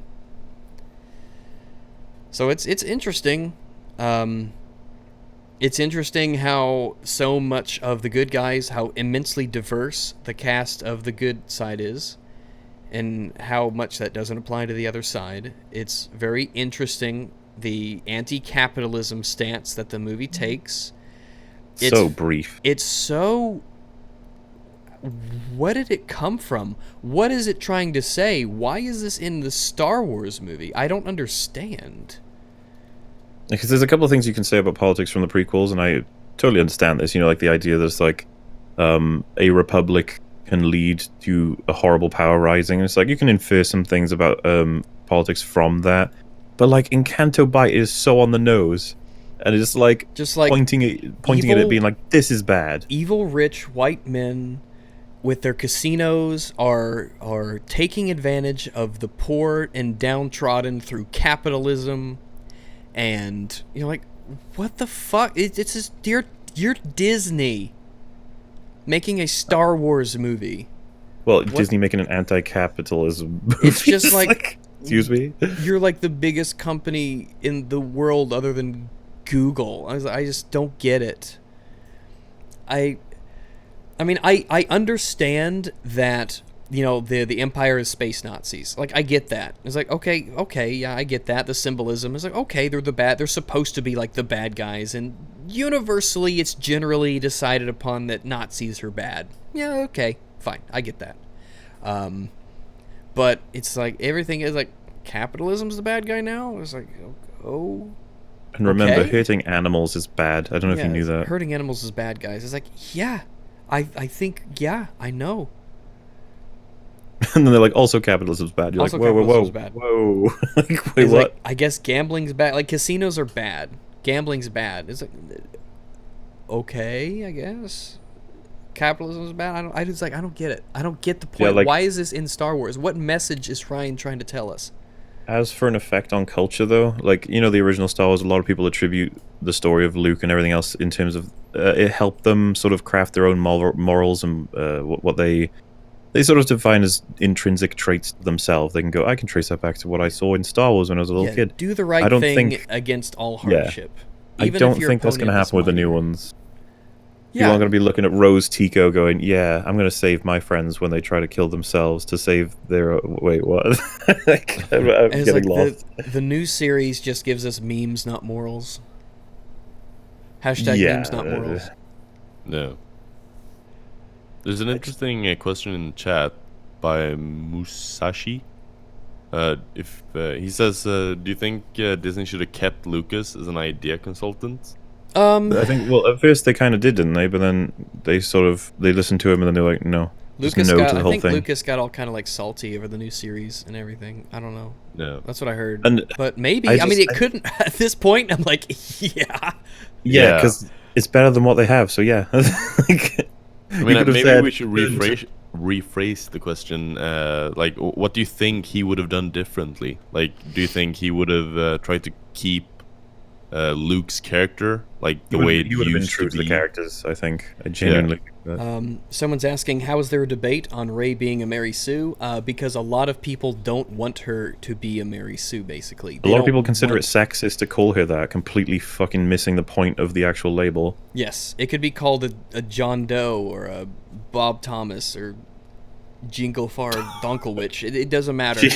It doesn't matter what you call You just him. call it, she's ridiculously OP. There you go. Yeah, And it's she's like, oh, I can agree with that, insanely but OP. not Mary Sue. Not Mary Sue. Anything that she does, she'll succeed in, and she makes all the other characters look incompetent.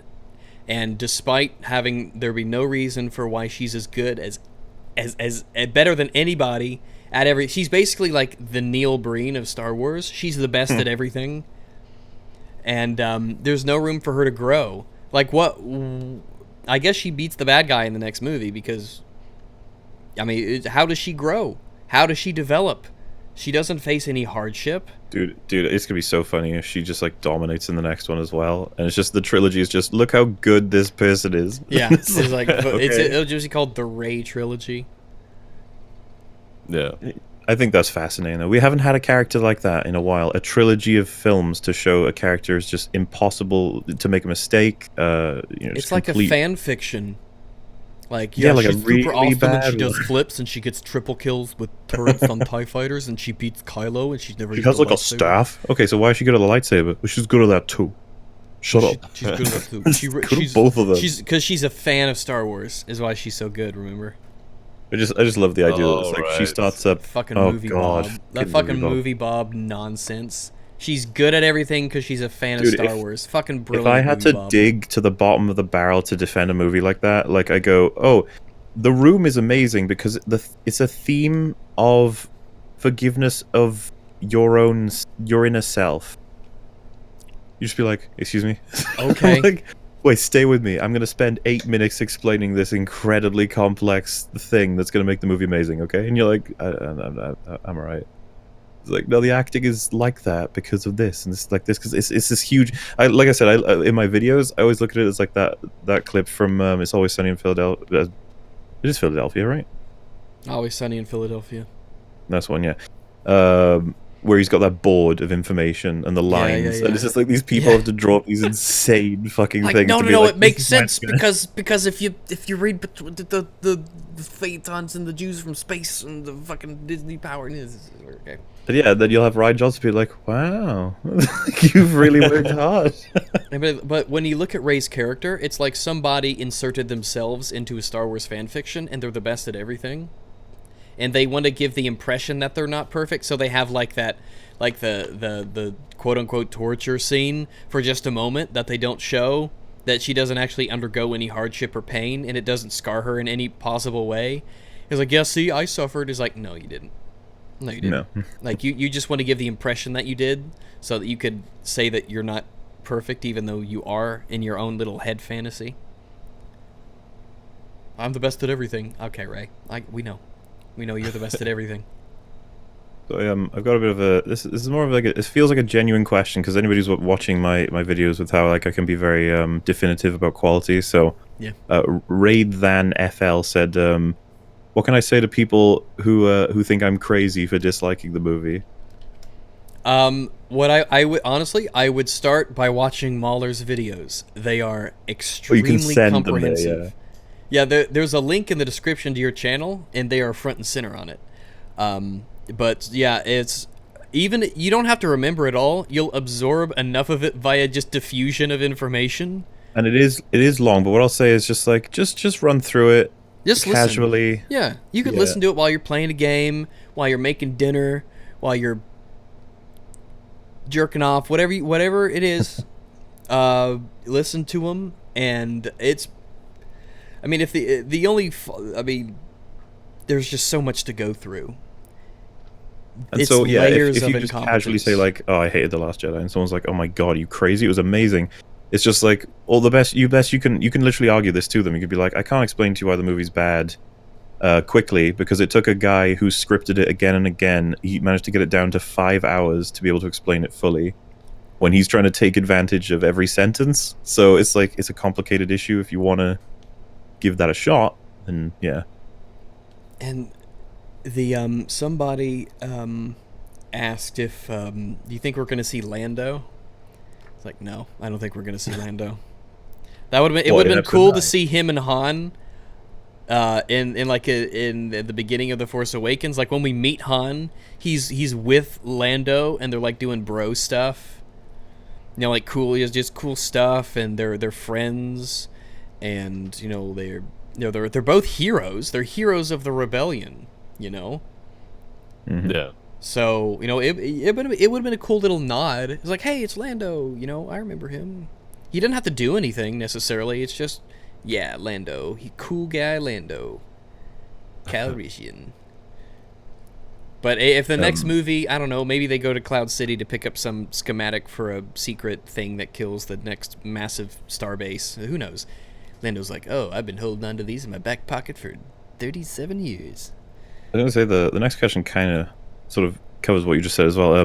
What if episode 9 is also of poor quality? What do you think Disney are going to do with the sequel trilogy? Like, if this next one, let's just say for the sake of argument, it's worse than The Last Jedi.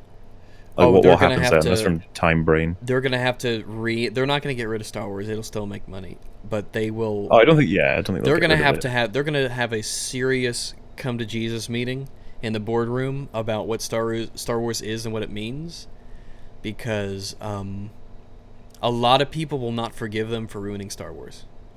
Yeah. Mm-hmm. That'll be a scar that they carry on them for a long time.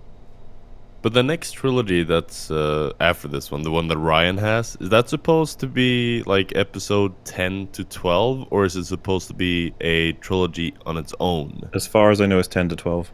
It is 10 to 12? Yeah, and the Game of If Thrones that's people the are getting a separate trilogy. What do you Yeah, mean? 'cause if that's the case, and for the sake of argument, we're saying that 9 is worse than 8, then I think they would have to do like kind of the time skip thing and focus on something completely different, because they What wouldn't does be able Game to of Thrones take have to do with this? Game of Thrones. Are the writers from Game of Thrones making Star Wars movie? Yeah, they've been given the rights to do a trilogy Okay, as well. Well, all right. As long as they're the writers. I haven't watched Game of Look, Thrones. I all heard bets are off, dude. All bets are off. You could say like the best people in the world could make it, and it could be terrible. I'm just gonna wait for the films to come out. Who knows what's gonna happen? But Yeah. I heard the writing in the first, at least the first bit of Game of Thrones was really, really good. I heard it got shitty as time went on, though. Well, they had a template to work with, and then they didn't. So that's why I'm not sure about their own I work. see, I'm like, I see. Well, they should just find the templates there and all those expanded universe books and stuff. Make one of those stories. Find one of those Yeah, cool ass yeah. books Take and make a gamble movie on out of them. it.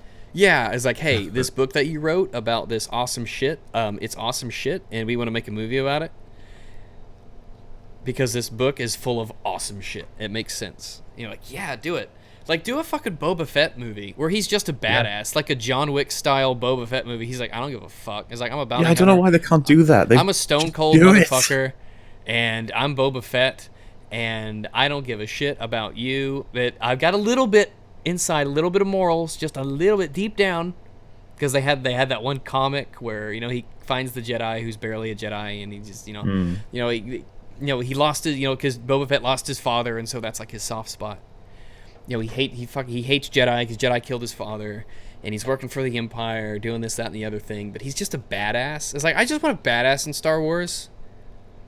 You know, he just goes into compounds and just murks people, and takes the guy in, makes his money, goes back to his hideout or wherever. You know, he maybe he meets somebody, has to protect. I don't know. Just make a fucking badass Boba Fett movie. I have heard rumors it might happen that there's a Boba Fett movie. We don't know. We'll have to see. It's definitely what we want after being bored as hell by these new films. Yeah. Speaking of which, Dennis Perush said, "Can the Star Wars universe be salvaged once the Last Jedi has happened? You know, now that it's happened." Yeah, if you can retcon anything, and if you can't retcon it though, if they have to, if you can't, if they have to keep it. If you have to keep it, I mean, space battles will be completely different. Force Ghosts will be completely different. Luke is ruined beyond repair. Like, maybe the future of Star Wars is telling more intimate stories about characters and not these massive plots with huge casts. Yeah, that could save it. Except, unlike Rogue One, have there be characters in it. Yeah, instead of just people. Just people doing things and words come out of their mouths. The best character in your movie is a robot, so you fucked up. He's so awesome, though. K2SO is so awesome. He really is. Like, he shouldn't have been, but he really was. Because one else was any good. I got a spicy question, because I was going to say, we've got like quite a few, so I'm trying to get through them a little bit quicker, but Aaron Wright said, how do you explain the overwhelmingly positive reviews for this film from professional and YouTube critics? It has a word like, Star not Wars the general on it. public. It has the word Star Wars on it, and no reviewer wants to be the one that gave Star Wars a bad rating. Because Star Wars is such a cultural icon. Honestly, when I try to think about it, it just, the only thing that comes up is, you know, kind of the whole... the hype machine, man. Word. Yeah, I mean, like you said, no one wants to be the guy who talked bad about Star Wars, because then everybody's going to hate on you. Yeah. So therefore, they're kind of case, though, right? to... I'm getting, for example, mine's all about ripping it to shreds, but I've got an extremely positive ratio on my videos. Like, yeah. Wouldn't you say it's actually the better choice right now to hate on Star Wars rather than like it? Yeah, but the thing is, that was before. You know, this is. Oh, after. you mean like it's yeah, too for late? The critics who got the screenings first, and they got the reviews out first. Man, I mean, I don't know. I guess there are some people who will love it just because it is Star Wars. Yeah. And Star Wars, if it's slapped on the cover, then it is a brand that you just can't touch. It's the sacred cow. You can't criticize it. And what do you think about Jenny Nichols ripped into Rogue One, saying she didn't understand why anyone thought it was a good film? Kind of. I'm paraphrasing. She ripped into it, and then she said that like The Last Jedi is actually pretty good, and there's a lot of good shit about it. So like, you know, you say like it's a Star Wars thing. So how do you explain the people who? I mean, I'm sure. I don't know either. For some people, it's just they love Star Wars no matter what. And for some people, I don't know. Maybe it's something about tone that is important to them. I mean, if we can expunge the idea that they're shills, like I'm not saying they're not. I'm just saying if we just avoid that one, then I would just go with Blind Spot. They just couldn't quite see it for what it was. It gets that pass because it's. Someone just said in chat, I want a movie about the stormtroopers. It's like, hell yeah, tell us about the stormtroopers. You know, there are people in there. You know, tell us a story that give us what Finn should have been. Tell us anything, man. Like, we spent 3 movies where stormtroopers were these just anonymous, faceless, nobody bad guys. And then we spent 2 movies full of clones that were just a bunch of nobodies, too. It's like, what if we decided to, all this time, this whole time, they were, you know, they had all these conflicts and struggles, and maybe they were barely keeping it together mentally, and their life was just horrible and terrible, and you actually made us feel bad about it.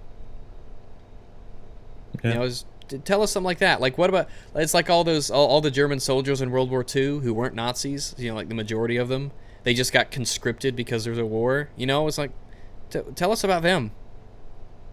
Yeah, just as Fortea just said, anything. Just give us Just anything. Give us a story. They're just this random anything. guy who's like, hey, he's just like, hey, just can you tell me about yourself? He's like, sure. My name's Jim. Brandon Moore just asked, could a pro Empire movie or TV show be possible? Yeah, if you frame it right. I would love it. Yeah, I would love it. That was one of my pictures in my my video, I think, where I said something like, why couldn't we get a movie where the Empire were on the run? The Republic were hunting them down, like, maliciously, and Kylo joined them because he agreed with them. They were the underdogs. Maybe they were... I don't know, like, first off, I hate it when there's a clear good guy and bad guy. What if, you know, you did the whole both sides have flaws, and so the debate wasn't whether or not the movie was good, the debate was over which side was better? You know? Like, who's better, the Empire or the Stormcloaks? You know, that's a discussion you can have all the way till today. I mean that kind of discussion lasts for years if you do it right. I mean, what if the new Empire were kind of the good guys? I mean, look at like Warhammer 40K and stuff. Like, the quote unquote good guys are the space fascist Nazis, but they're the humans, so you kind of root for them, you know? It's like, what if there was a situation where, for survival's sake or for some reason, the quote-unquote good guys were bad guys, they were just less bad than others, or they had to do it for survival reasons? What if the Republic got corrupted, and they were the ones fighting against this? You know, what if they just wanted to be an empire because they felt it was important for some understandable reason? It's like, do something with it. It could have been interesting. They could explain why stormtroopers can't shoot. I don't know. I feel like we kind of touched on this, but what do you think about the diversity of the heroes compared to the diversity of the villains? It is interesting. That's from Kai Kusanaji. And yeah, that's not something I tend to want to talk about, because it's just like, yeah, but it's easier. It's just an obvious pattern. It's just all the bad guys are white, and it's like, why is that? It's like especially when J.J. Abrams was so heavily focused on diversity. It's like, why didn't you diverse the bad guys? What's wrong with that? Yeah, because bad guys can't be diverse. Bad guys. You can't have a black bad guy. That's racist. Yeah. It's like, man, the universe sure became really diverse really quickly. That's interesting. How diverse the universe just got. But it is interesting how insanely diverse all the good guys are, and how monochrome the bad guys are. Just something to think about. To be fair, all the stormtroopers wear helmets. We don't know if they're like Chinese or black or white. Or... Well, the only one that turns good is definitely a black guy. Definitely, what? Finn. Oh yeah, you just said he's definitely, and then I was like, yeah, he's definitely black guy. He's definitely black. I don't know what the insane? supplementary books say, but based on the movie, I'm convinced that Finn is black. Like, could you imagine if they all take the stormtrooper helmets off and they're all black? There's just everyone. Whoa! It's like, whoa! Mind blown. And all the critics go racist. I kind of think Finn is the most wasted character. They could have done so. I was so interested to be like the perspective of a stormtrooper, you know, but his character contrasts with his character and demeanor contrasts so much with what he's supposed to be. He's like, well, fuck. He's like, you're no stormtrooper. You are a janitor, aren't you? Yeah, fully amounts to. Why's a black man gotta be a janitor? Imagine like the first 5 scenes of the third film are just each character just, you know, blurting out huge histories and motivations. We're just like, oh, okay, you're making up for it. You're doing the best you can. All right. You're doing the thing. Like when I was a stormtrooper, it's like, okay, this is a start. So this next question has been asked like by so many people. I stopped having the names for it, but it's the one I talked about earlier. So, how would you, if you were the director, take J.J. Abrams' Episode 7 and make Luke not not ruined as his character? Because the ongoing controversy is, and I was actually going to make a video on this, but I decided to save it for the podcast. Did JJ kill Luke or did Ryan kill Luke? And as far as I'm concerned, it was absolutely Ryan killed Luke. Because Luke could have been there to meditate. He could have been there so that maybe Luke was such a powerful Jedi that maybe he could have been used to. They could use him to find, the rebellion, they could use them to find Leia and all that. Maybe he knew that. Maybe he knew about Snoke, that he was like a beacon and he had to get away from people so they couldn't find them. That, like I said earlier, the temple could have been on the island. That could have been where he began the new Jedi Order, on the temple. It's isolated, out of the way. They wouldn't be found easily. It's just there for them to train and meditate and learn about the Force, and that's why he went there. Not he ran away because he tried to kill his blood relative in his sleep. What? When I wrote this question out ready for this, right, I was like, okay, so I'm gonna take 20 minutes and just write up a really skeletonized version of what I would try and do as a writer/director. So I would hammer this out over time, right? I have fucking potentially 2+ years to do this. I'll be like, yeah, I got plenty of time to fix this. And I would probably cover it with a bunch of people. I'd be like, hey, friendos who like Star Wars, come check this out, see what you think. But, tell me what's wrong with this. So, exactly that. So, like, the film itself, if I'm going to keep everything intact but somehow save Luke's character, I'd be like, okay, so we need flashbacks desperately.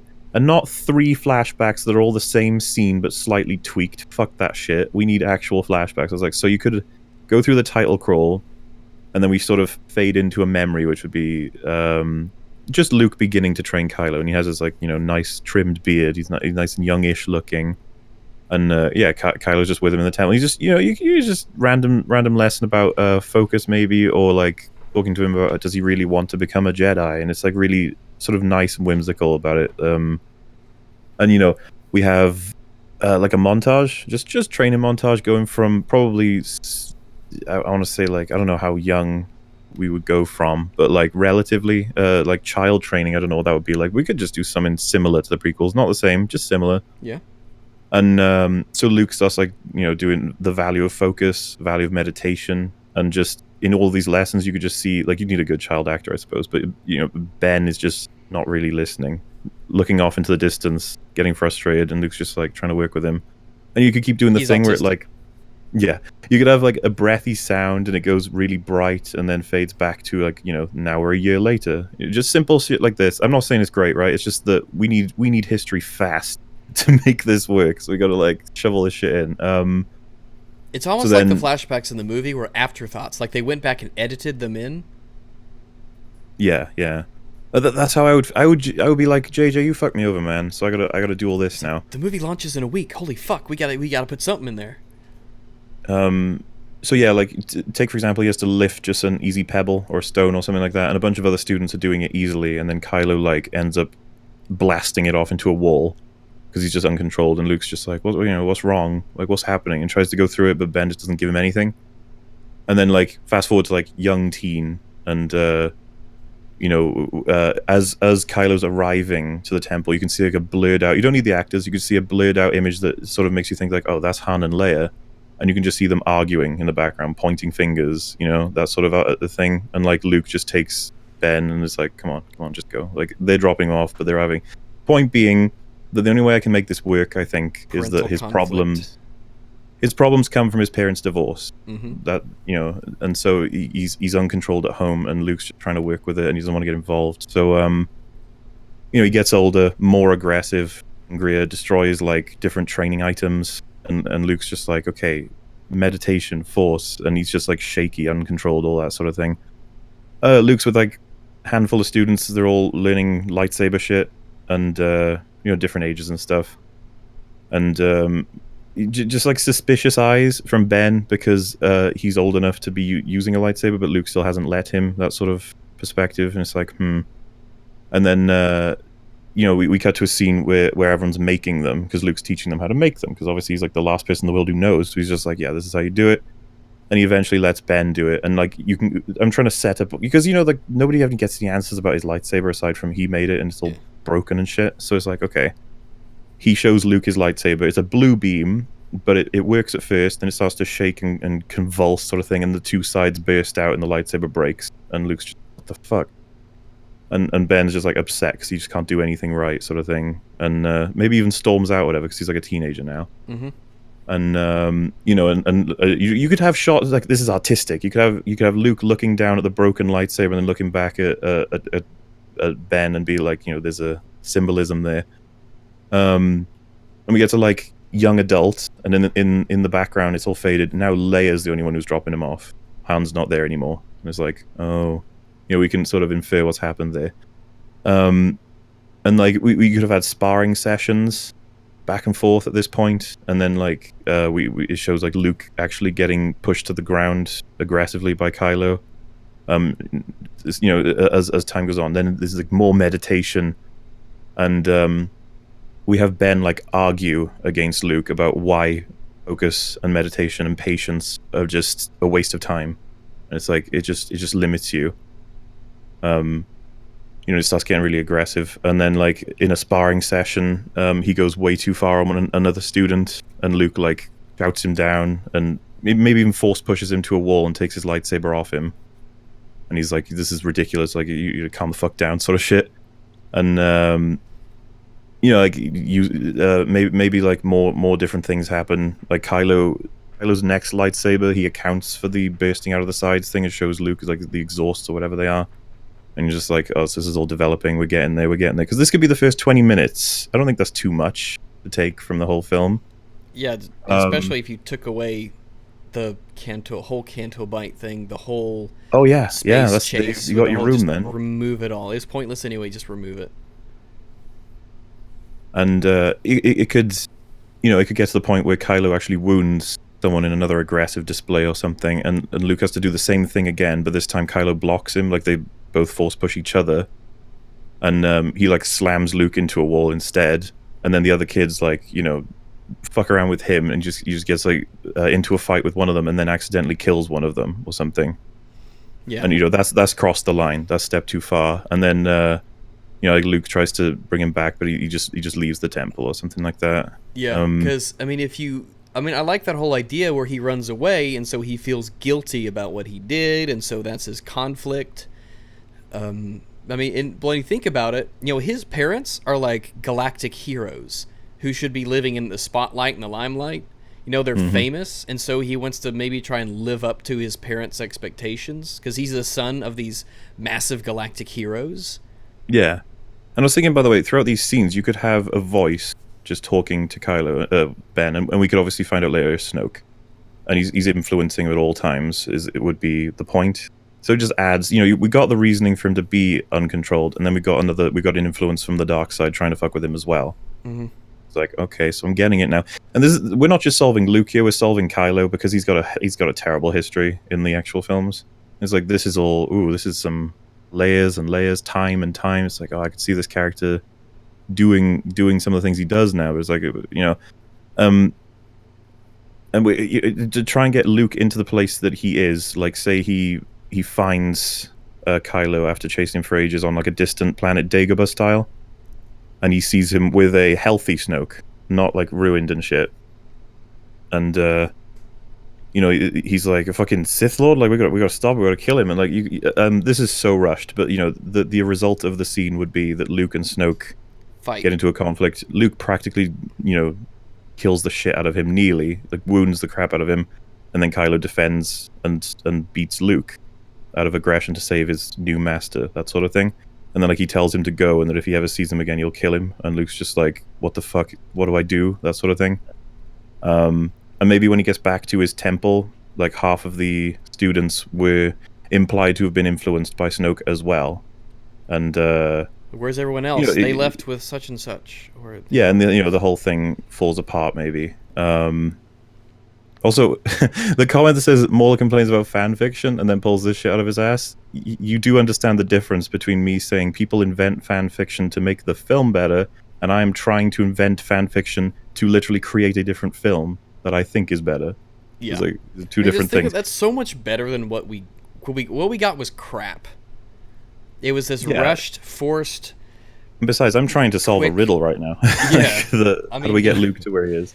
You have 2 years to come up with. If you just sat down for a week, you had 7 days to just go through and bring a bunch of people in and just hammer out a good plot, a rough draft, with just sit down, meet with everybody, talk it, give it a month, whatever. and not just, hey, this is what I came up with in Well, 20 minutes and, or off the top of my head. For anybody who thinks like it's boring as well, I don't even disagree with that. It's just better, just straight up better, as a better history. And besides, I'm just trying to get him to his position, Luke. Right. So all I've really got left is Luke discovers that there's just no end. That Jedi lead to Sith, Sith lead to Jedi, good versus bad sort of thing.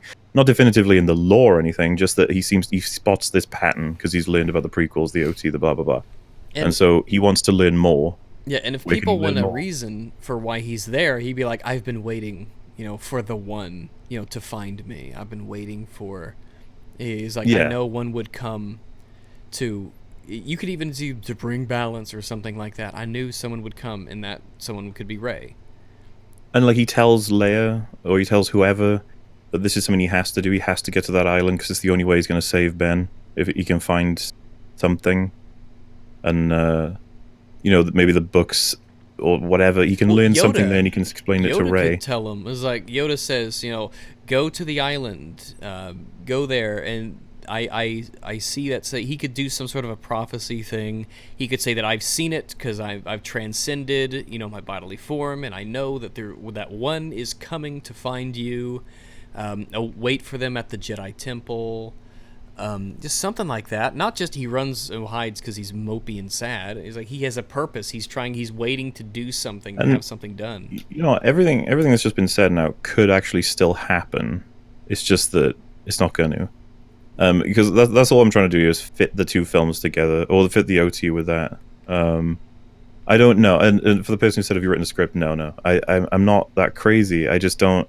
I like the idea of solving the problem, though. But I'm not going to write my own Star Wars film because it's just never going to happen. There's no... Someone said Luke's death wasn't really bad. I think it was a better part of the movie, and it has a lot of meaning. It was a good scene in terms of how it looked, but it makes why did he die? It's like you're still clearly powerful, you're still clearly useful. There are people who really need your help right now. Why are you going? Like, why do you have to do this now? And if you were just going to die anyway, then why didn't you go there in person and have it be more of a sacrifice? I don't know. I need to use the restroom real quick. I'll be right back. Yeah, that's no problem. All I want to say, like, definitively about what I just said as well, as I said, it's just connecting the OT Luke to the Episode 7 Luke. I'm not actually writing fan fiction because it's what I want to see. It's how can I make it work. And like I said, I would love to hammer it out as well. Like, if I was hired and paid money to do this, I would be way more passionate about it. And I would be like, And honestly, like, the thing is, all of the things you said now, or the things we said about, like, Luke and his motivation for being on the island, I think that's kind of what JJ was going for.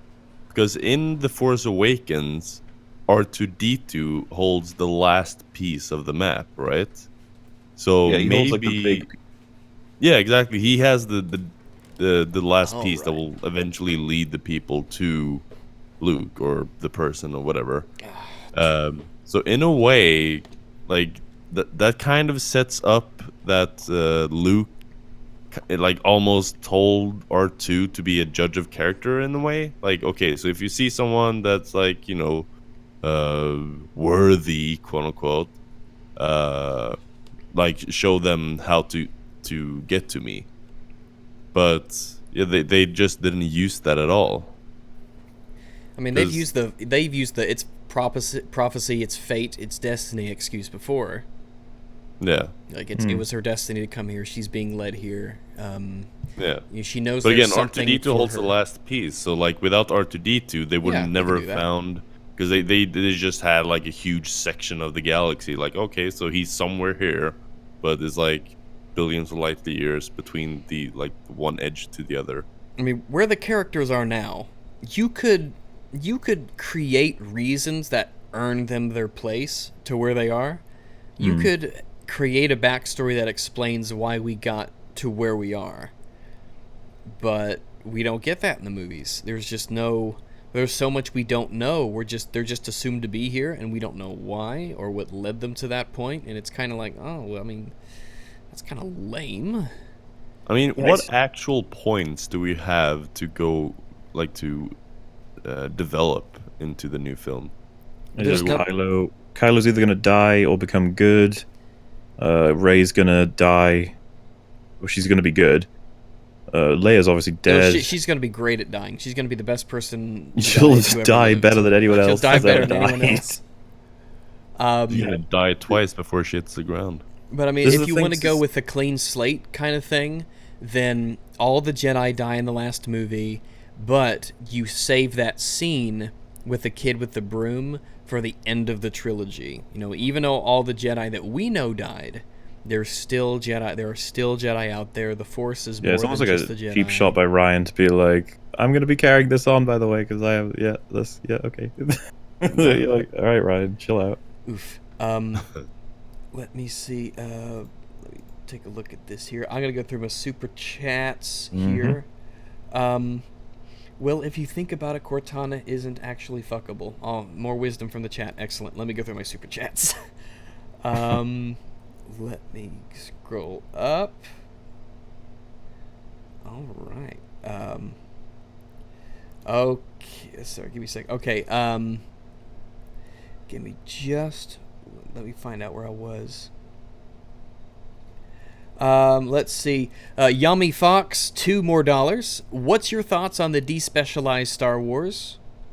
I think we talked about that earlier, but special effects come and go, but good story and filmmaking stays forever.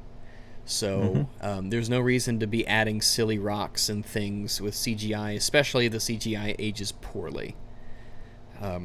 Palpenny Soup Can gave $5 Canadian. Qui-Gon Jinn is Post Malone. I don't know what that means. I don't blame you. I don't know what that means. Send me more money and explain it to me.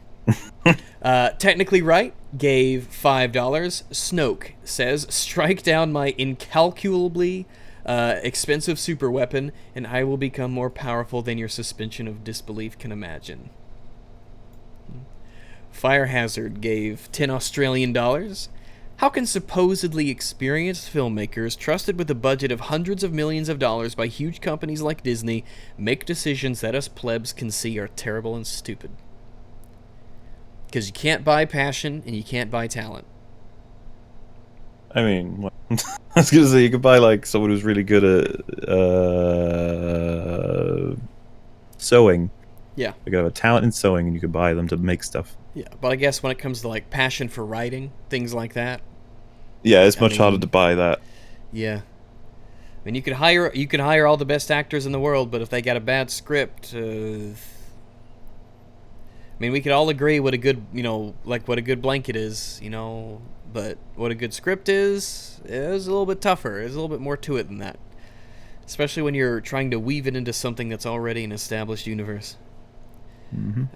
Alec Detmering, $5, and I think also is like, I think they just thought Star Wars would be good no matter what, so it wasn't like, hey, it's Ryan Johnson, is he the best guy? I don't know, it's Star Wars, it'll sell well, it'll be fine, it's Star Wars, you don't have to worry about it. It was like a given for them, maybe.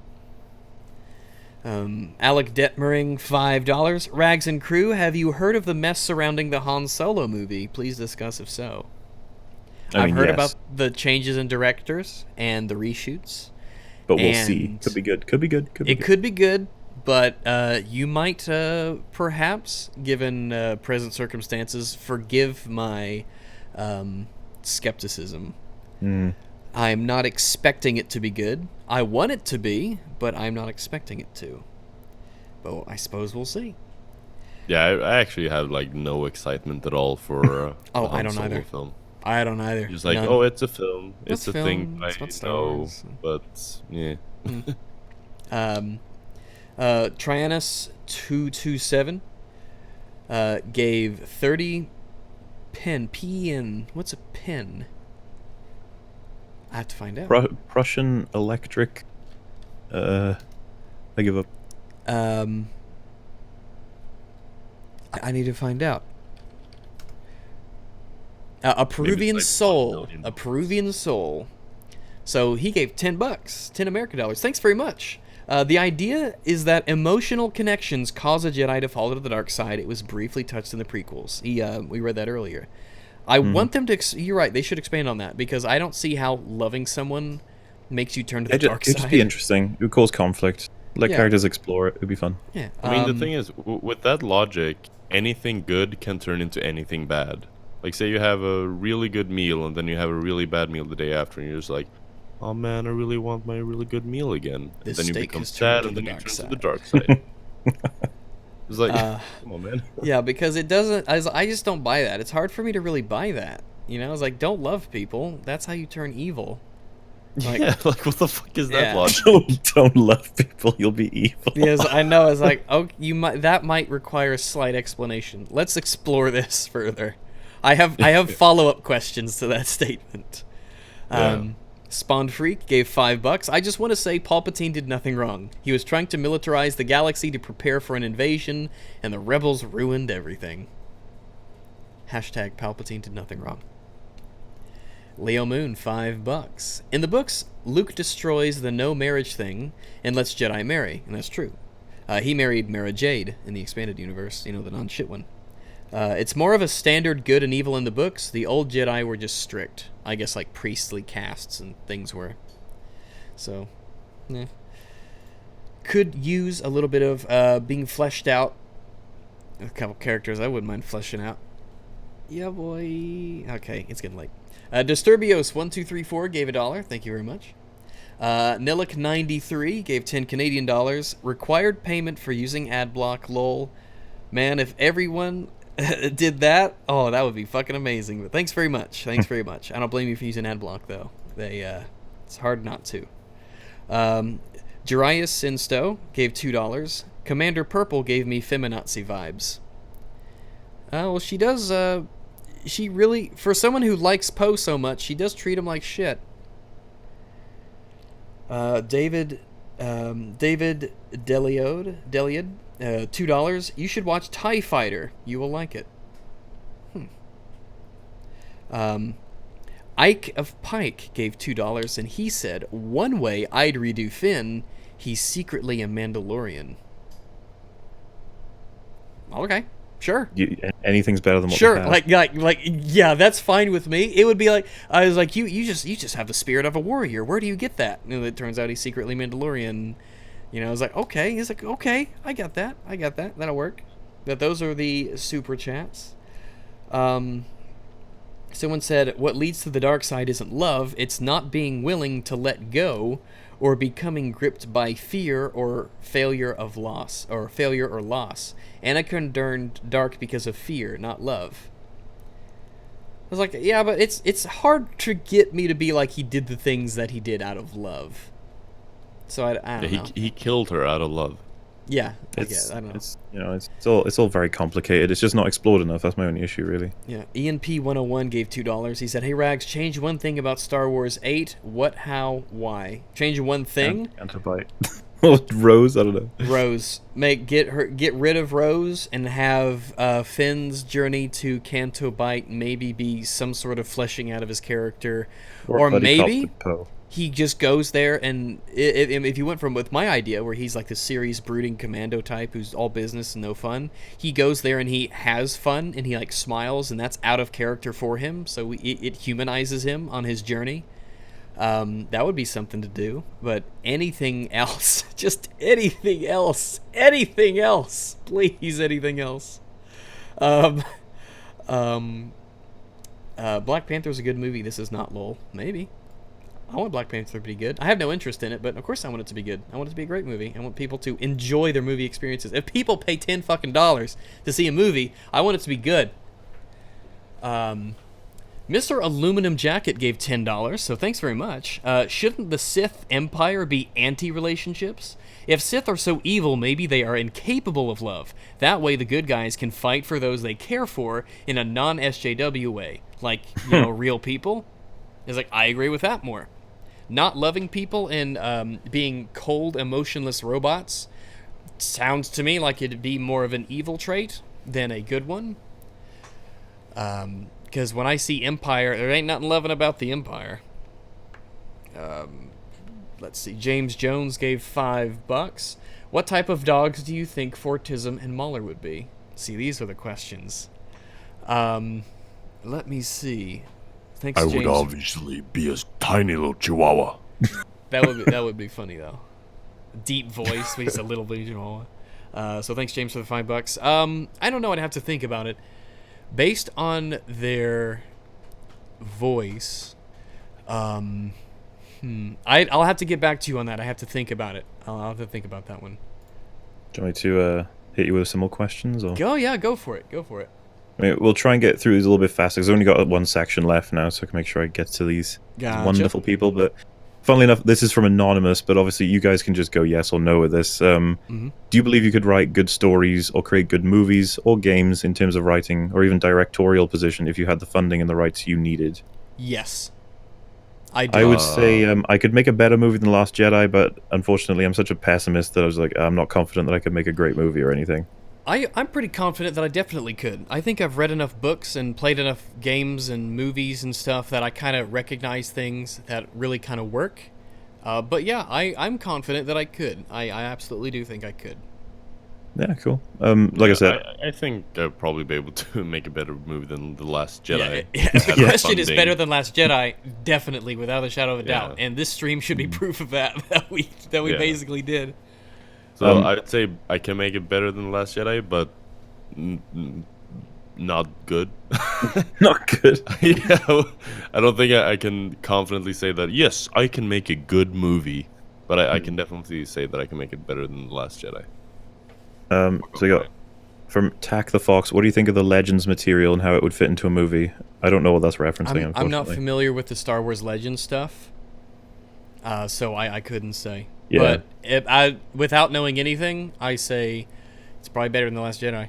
Yeah, absolutely. And can it fit into a movie? It's like anything can fit into a movie. It's just a matter of adaptation, really. Yeah. This living proof that anything can fit into a movie in an established universe. So this is a nice, easy question from Slickback. Which Star Wars movie is your favorite? Mine's Empire. Yeah, I think so too.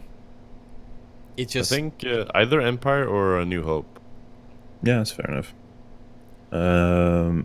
So what would be wrong with Thrawn as a story for the trilogy, and why didn't they use him? Unfortunately, I know who Thrawn is, and I know how badass it would be to have movies about him. As for why they didn't use it, your guess is as good as mine. because that wouldn't be subverting expectations. People would want to see Thrawn, so it's Too boring. too boring. People want that. Don't give people what they want. How funny would it be if, like, in the intro scene, that you just see like a ship and like the side of Thrawn, and then he crashes into a planet or something. Like, haha, we're not using him. Fuck you. He's just in the background when Holdo crashes the ship. He's just there. Yeah, he's like looks out a window. He's like, I wonder what the rebels are doing out there. He's like, that's Captain She's Thrawn. like, fuck Thrawn, you." press that button over there. And he's like, you got it, Cap. He's like, I know how you guys like Thrawn, so fuck you. Don't give them what they want. Give them what they didn't know they didn't want. That was from there you Grand go. Hype Huber as well. So the next one is John Connor Pliskin. He said, Rich Evans and Jack from RLM said that Luke and Rey received just about as much training as Luke. Luke received the same training as Rey similarly. What are your thoughts on this? I don't know if they actually said that, but that was the question. So we don't know how assuming much they time did- passes on Dagobah, do we? Not just that, but they show him doing the jumping around, the climbing, the meditating, the lifting the X-Wing. I was like, and the They talking. Just show talking with him- Yoda yeah. about the Force. Like it's like it feels like we're learning alongside Luke. Oh yeah, definitely. Yeah, and Rey just has getting like better, half a hammering it out. lesson that's like halfway a joke anyway, Yeah. and that's Well, nothing compared to Dagobah. No, definitely not. Because, I mean, Rey's training, at first it starts with Luke being a grumpy old man saying, nope, nope, nope, I'm not training you. Nope, nope, nope, nope, stop following me. Nope. And then he says, okay, I'll give you one lesson. Then she has one lesson, and then she flies away. Bye-bye. Or and maybe Yoda says, "Do train her," and then Luke's like, "Yeah, that turned out really well last time, Yoda." Yeah, in episode 9, she'll train herself, and we won't see it. She'll And just she'll be say the that she best did. trainer. She'll be the best teacher and Yeah. student at the same time, and She has a mirror. She's just like, you do this. Okay, Mom. like, you're the best. You're the best that ever lived and ever was. Her So, arc is that she's a video game character, man. She just like puts a point into a new ability. Like, oh, force a mind trick. Okay, check. Well, she Now I just know how force to do level that. ups herself as much as she needs to. Like she gives herself a bunch of rare candies. Like, oh shit, Yeah. Kylo's level 50. Oh, I gotta It's get like 70, man. Ray is playing this game at very easy, and everybody else is playing it on impossible, which is why they fail constantly. And she's like, yeah, no problem. Like she's the only person properly. She's over leveled for all these quests, and all of her buddies are under leveled for it. Well, she put 11s in all of the stats at the beginning of her RPG that capped at 10. Yeah, It's like, she went to the okay. console and changed, and she cheated. Slash Melee weapon skill, activate 100. God mode.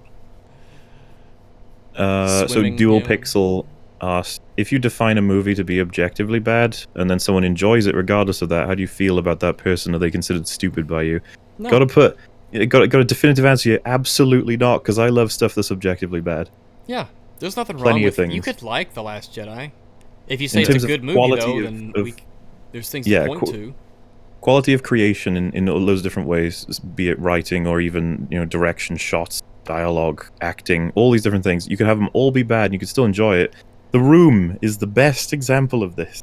Everything is Exactly. horrible in it, but it's so much fun. And think of all the memes, the stupid memes that you laugh at every day on the internet. And if I asked you to explain them, you probably couldn't. They're just funny. They don't Yeah. make any sense, but you like them, and they're funny, and they make you laugh, and that's okay. That's fine. Yeah. Yeah, it's good to get that cleared up because a lot of people do think that I just view everyone as stupid if they don't agree or something. I was like, no, it's fine, and I'll have to make a video on something that I think is terrible that I like to maybe sort of get people to understand. It's like it's totally okay. So Dale B asked, do you think there's going to be some kind of renaissance in science fantasy film? I still think there's a lot of good science fiction and fantasy films being made. They're just usually indie. That's like what happens these days. Yeah, I think so. There's a lot of room. I mean, that's the thing. Science fiction is such a broad thing, especially when you mix it with the fantasy elements. There's so much to do with it. You can make movies for it into perpetuity. You'll always have new ideas. But film might actually get some sort of renaissance of some kind. I don't know what it would be, but maybe because Yeah. Hollywood gets so trod down with terrible films. In a way, I think video games are kind of going through that, at least the first parts of it, because so many people are disappointed in AAA titles and things like that. You have this blooming scene that happens, below that level. So there's a what do you think of Clone Wars and Rebels from 3 and ZF3? But again, I've not seen them. I've only Well, I seen remember clips. the cartoon, the little bitty short cartoons. Those were really good. I'm sure. I know it sounds like a meme at this point, but it's like, yeah, it would be better content than a certain other film. So like, yeah, I'm sure if the question is along the lines of like, do you think that would have been a better story than last year's? Like, absolutely. Yes. Yeah, but do I think they're good in general? I need to watch them if I was to give a perspective on it. So what do you think about the decision to flesh out the Empire modern trilogy timeline while almost completely ignoring the pre-Empire timeline? So it's from Lozer Adorni. Do you think it's bad that they're fleshing out everything past the original trilogy and leading up to it very closely as opposed to going anywhere near the prequels? I'd rather they explore the prequels more, kind of, because I don't want them to mess with the original trilogy. Because whenever you add things to something, or whenever you try to explore something, you leave that potential that you make it worse. And I would rather that if something's really, really good, you leave it be and let it just stand on its own merits. I mean, you look at some of the greatest shows only have one season. You got Firefly, Samurai Champloo, stuff like that. There's only one season. Cowboy Bebop, there's only one season. Yeah, because you don't want them to make more. You could ruin it. There's another question that works with this one. I'm just going to throw it in as well. It's from Ninja Moly, but it's which do you think is the greater setting, the time before and during the Republic, or the time of the Empire and after the Empire? And for me, it's like, yeah, I'd probably go with the Old Republic and the prequels era, just because there's so much. Everyone's alive, for starters. So there's a lot of characters you can work with. There's a lot of stuff you can explore. The Jedi is fully functioning, so we can explore them as well as the Sith. Like, I just feel like there's a lot there we can do. It definitely paints a picture of a much more cosmopolitan galaxy it really expands on how open it is and how vast it is. It's not just a bunch of like, humans running around on a couple planets and stuff. It's like, yeah, this is a vast, very diverse, if you will, all sorts of fantastical worlds and species and organizations that could be expanded upon. Yeah. I mean, the original trilogy had a more intimate sort of setting, even if it was in space and multiple planets and things. It felt more close. What do you prefer, Fortea? I don't know actually. It's probably, I mean, the most genuine answer would probably just be, I don't know, just make it good. Whichever one is good. Yeah. Because I think we're getting to the point where we're so stagnated on actual just content we can relate to. Like in a world where everything's great, we can choose these things. Yeah. But now we're so starved, just like, can we just get something that's, meaningful? I don't care where it is or who it is, just make something good. Yeah. It's a big galaxy, you could do all sorts of stuff with it. Thoughts on the KOTOR and SWTOR games from Valiant in Lapatka? Unfortunately, I haven't played them. I want to, though. I played the first Knights of the Old Republic a little bit, years and years ago, and I really liked it, and they should do stuff like that more. Back when BioWare gave a shit. It's not gonna happen. Yeah, but now Loot they've boxes. got... Now all their hopes are resting on Anthem. That's how far they're down to the wire, basically. And you're like, ugh, what happened? What the fuck happened? So this is a fun question. All three of us can answer this pretty quickly, I would say. Who is your favorite character across the entire saga? My head runs to Darth Vader. Yeah, like mine instantly goes to all of the bad guys, like Darth Vader, Darth Maul. Well, not all of the bad guys, but like those two are the first that I think of. But I also I don't know if it's just me, but I really like the droids. The droids? Yeah, is K2SO an appropriate answer? Yeah, K2SO, R2D2. Like I can watch the original trilogy, and like all the expressions from R2 can just make me laugh from nowhere. It's like, oh, it's so cute. I just love R2D2, man. I think Tarkin's a strong choice as well from the chat. It's just like, Tarkin's awesome. He's a badass, man. Yeah. When if I had to pick one from each trilogy, there's... Darth Maul is a strong contender I have to pick in the Maul, original. yeah. And they do so little with him. He's kind of a wasted character, but there's the potential in my head is so amazing. It's favorites. You don't have to argue for it. It's just favorites. My favorite in the original trilogy was, man, I don't know. Probably, that's tough to say. There's actually choices here though. In terms of development, what characters do and say, how they act and grow. Man, I don't know. Maybe Han Solo probably is my favorite. I think that's a fair choice, Han. I love Vader. I love every second he's on screen. Vader, when it comes to the new trilogy that we've got here, it's only halfway through, but I think Poe's my favorite. Yeah, that's a fair Poe choice. or Kylo. Yeah, Poe or Kylo. I'd probably go with Kylo. But because those are the only two choices. Yeah. And Kylo's only interesting to me because everyone else sucks. Yeah. I'm interested the only to one who's see what normal. happens with Kylo. And with Poe, it's he's just, he's like that Han Solo-ish kind of character. He's skilled and competent and he does things. And he's like, hey, maybe something cool will happen because he's on screen now. Ben Spoiler. It's like Rey isn't even a person. She's just a robot that's better at everything than anyone else. She's always there to save the day. He has the game set to very easy so she could do a speed run. Ugh. I've only literally got 4 left, and I'm just excited that we actually managed to get through them. So Taco said, do you see writing problems from The Last Jedi and other work from Rian Johnson? So I don't know if you guys have seen Looper, have you? I have. I've seen Looper. I liked Looper.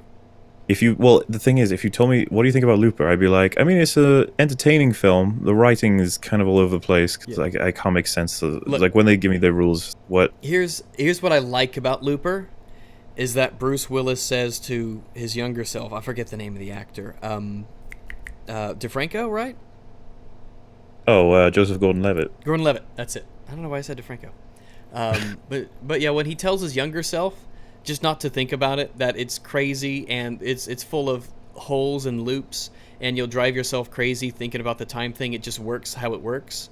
I kind of like that because I mean, it's a cop out though. I mean, Still a I know, cop out. yeah, it is a cop out, but I kind of like that because time travel movies, I've never really like heard that before because it doesn't make sense. There You're saying isn't. he's subverted your expectation? I wasn't really not really. I just hadn't seen it done before because I've read so much science fiction and I've seen so much time travel stuff. There's always in the back of your head, you're like, well, actually, that wouldn't work because such and such.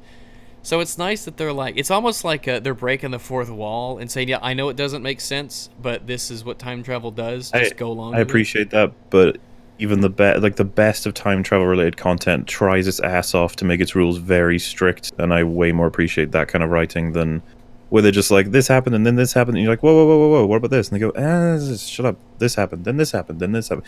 And that to me, I was just just thinking about Looper. It's like, oh yeah, this whole jump from plot point to plot point, ignore the rules, and just that sort of attitude alone, with lots of really interesting visuals, by the way, in Looper. And it's like, oh, I'm kind of describing The Last Jedi when I just said all that. And here's if they did that again, I would hate it. It's almost like it has this refreshing this frankness with me as a member in the audience, because that was a scene that wasn't meant for the characters, it was meant for the audience. And it's like I get it. You know, it's like I find fair enough. I've seen this thing so many times. It's nice to have them just be like, it's like, yeah, I know there's crazy rules and we can't really peg them down, but this is kind of what happens and that's how that works. So don't try to think about it too hard. You'll drive yourself insane thinking about the paradoxes of it. But I don't know. The Last Jedi is just like, ugh. It just doesn't make sense. You know, in a strange way, Looper made sense in that it understood itself in this weird, like almost fourth wall kind of way. But Last Jedi tries to stay in universe, and it does a terrible job of it. Yeah.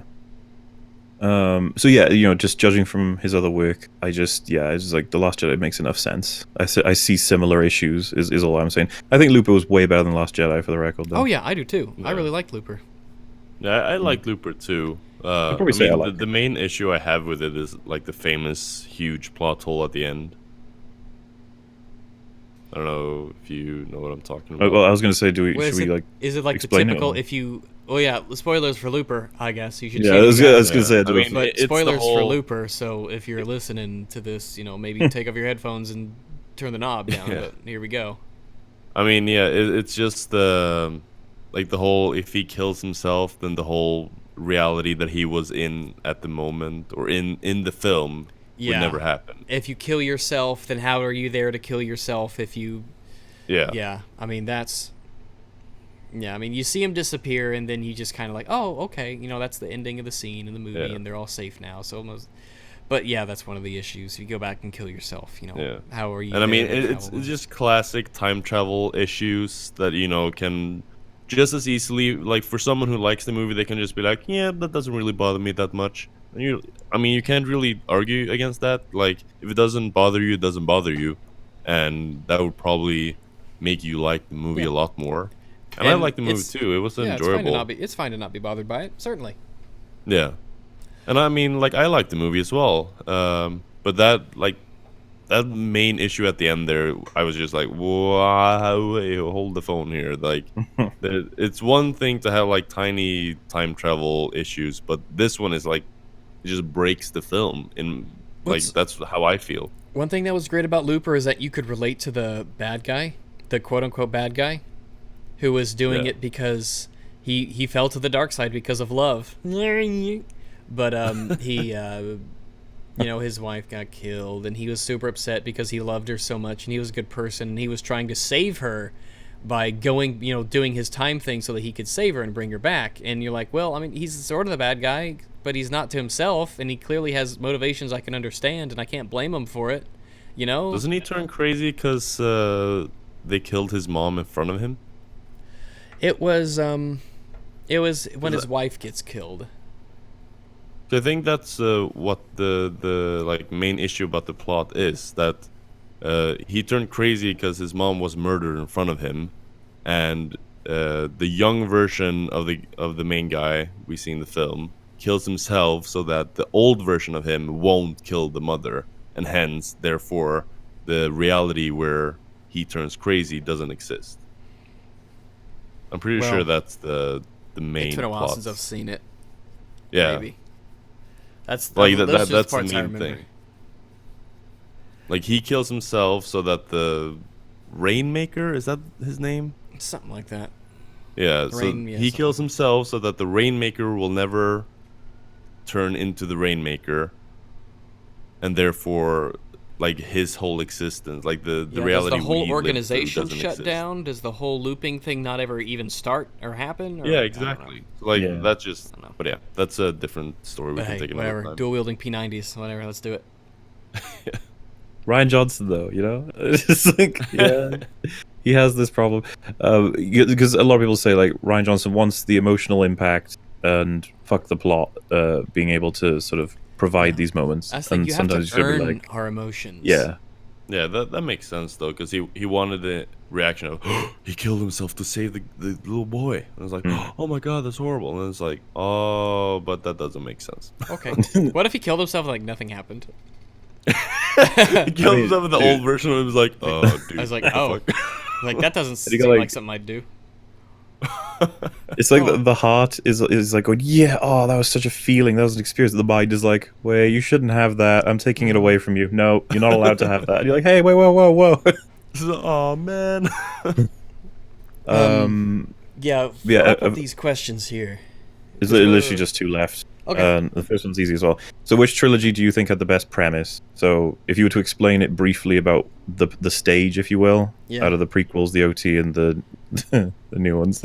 I think I like the premise of the second better, sort of, and how it's portrayed. I almost think that the first one is too.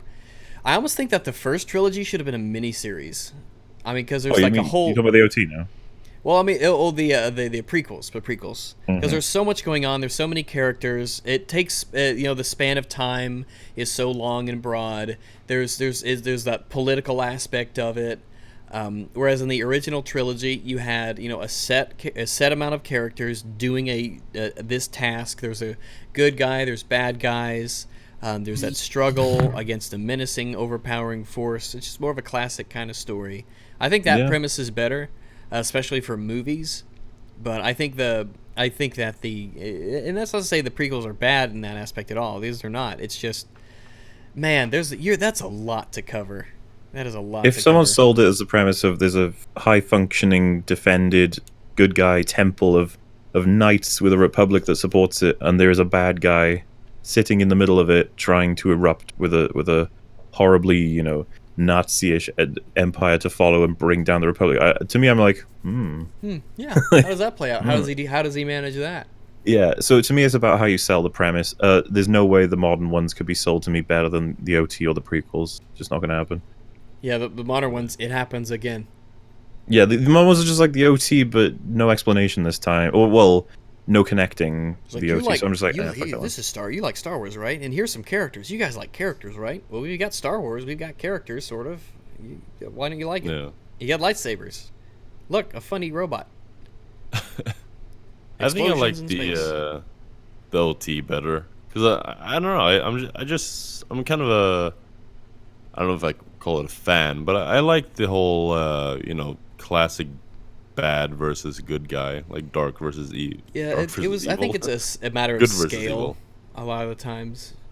Yeah, and I do like what they did with the whole like family thing, and like I can turn him to the good side, like trust me or whatever.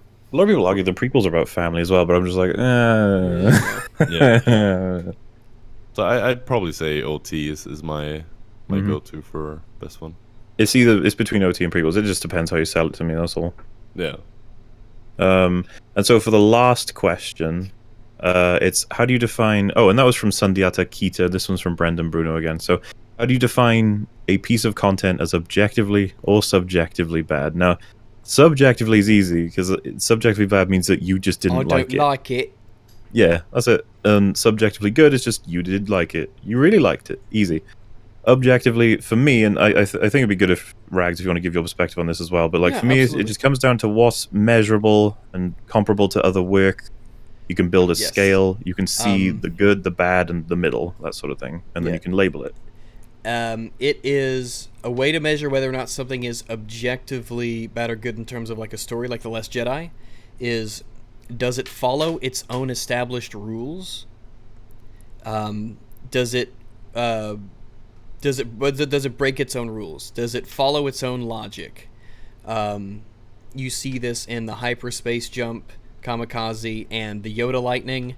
It is a serious and obvious departure from an established set of lore, and its introduction makes its introduction suddenly at these points in time. They don't follow the logic of what came before it, because these are stories that are built off of a universe that already has an established set of rules and structure, and it doesn't follow that.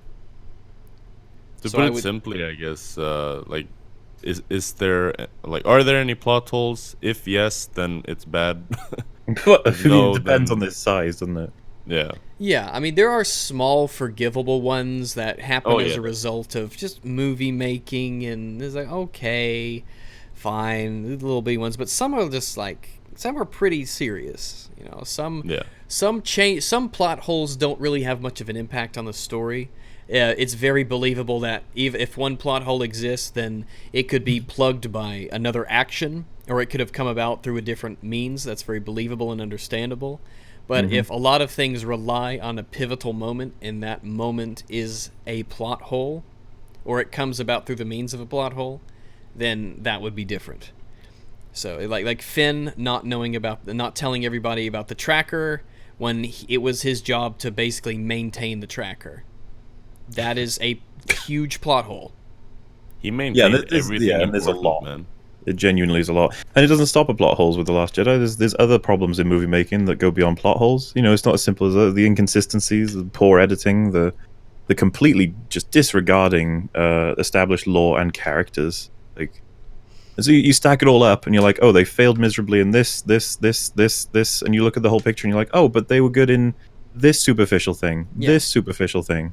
You're And like, you oh, well, then have, it's bad content. You have Straight up. continuity errors as well. Like if Yeah. someone shows up in a scene that was, and it goes back to editing as well.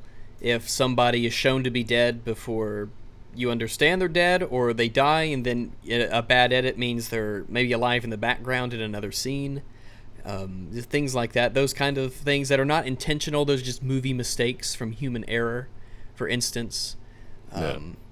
Which are, I think, a lot of people find much more forgivable because it's not immersion breaking necessarily. You understand you're watching a movie, you know, and so you're like, oh, okay, they made a mistake there, but you know, the story still, you know, I get the point of the story. I understand what was supposed to happen. We'll run with it.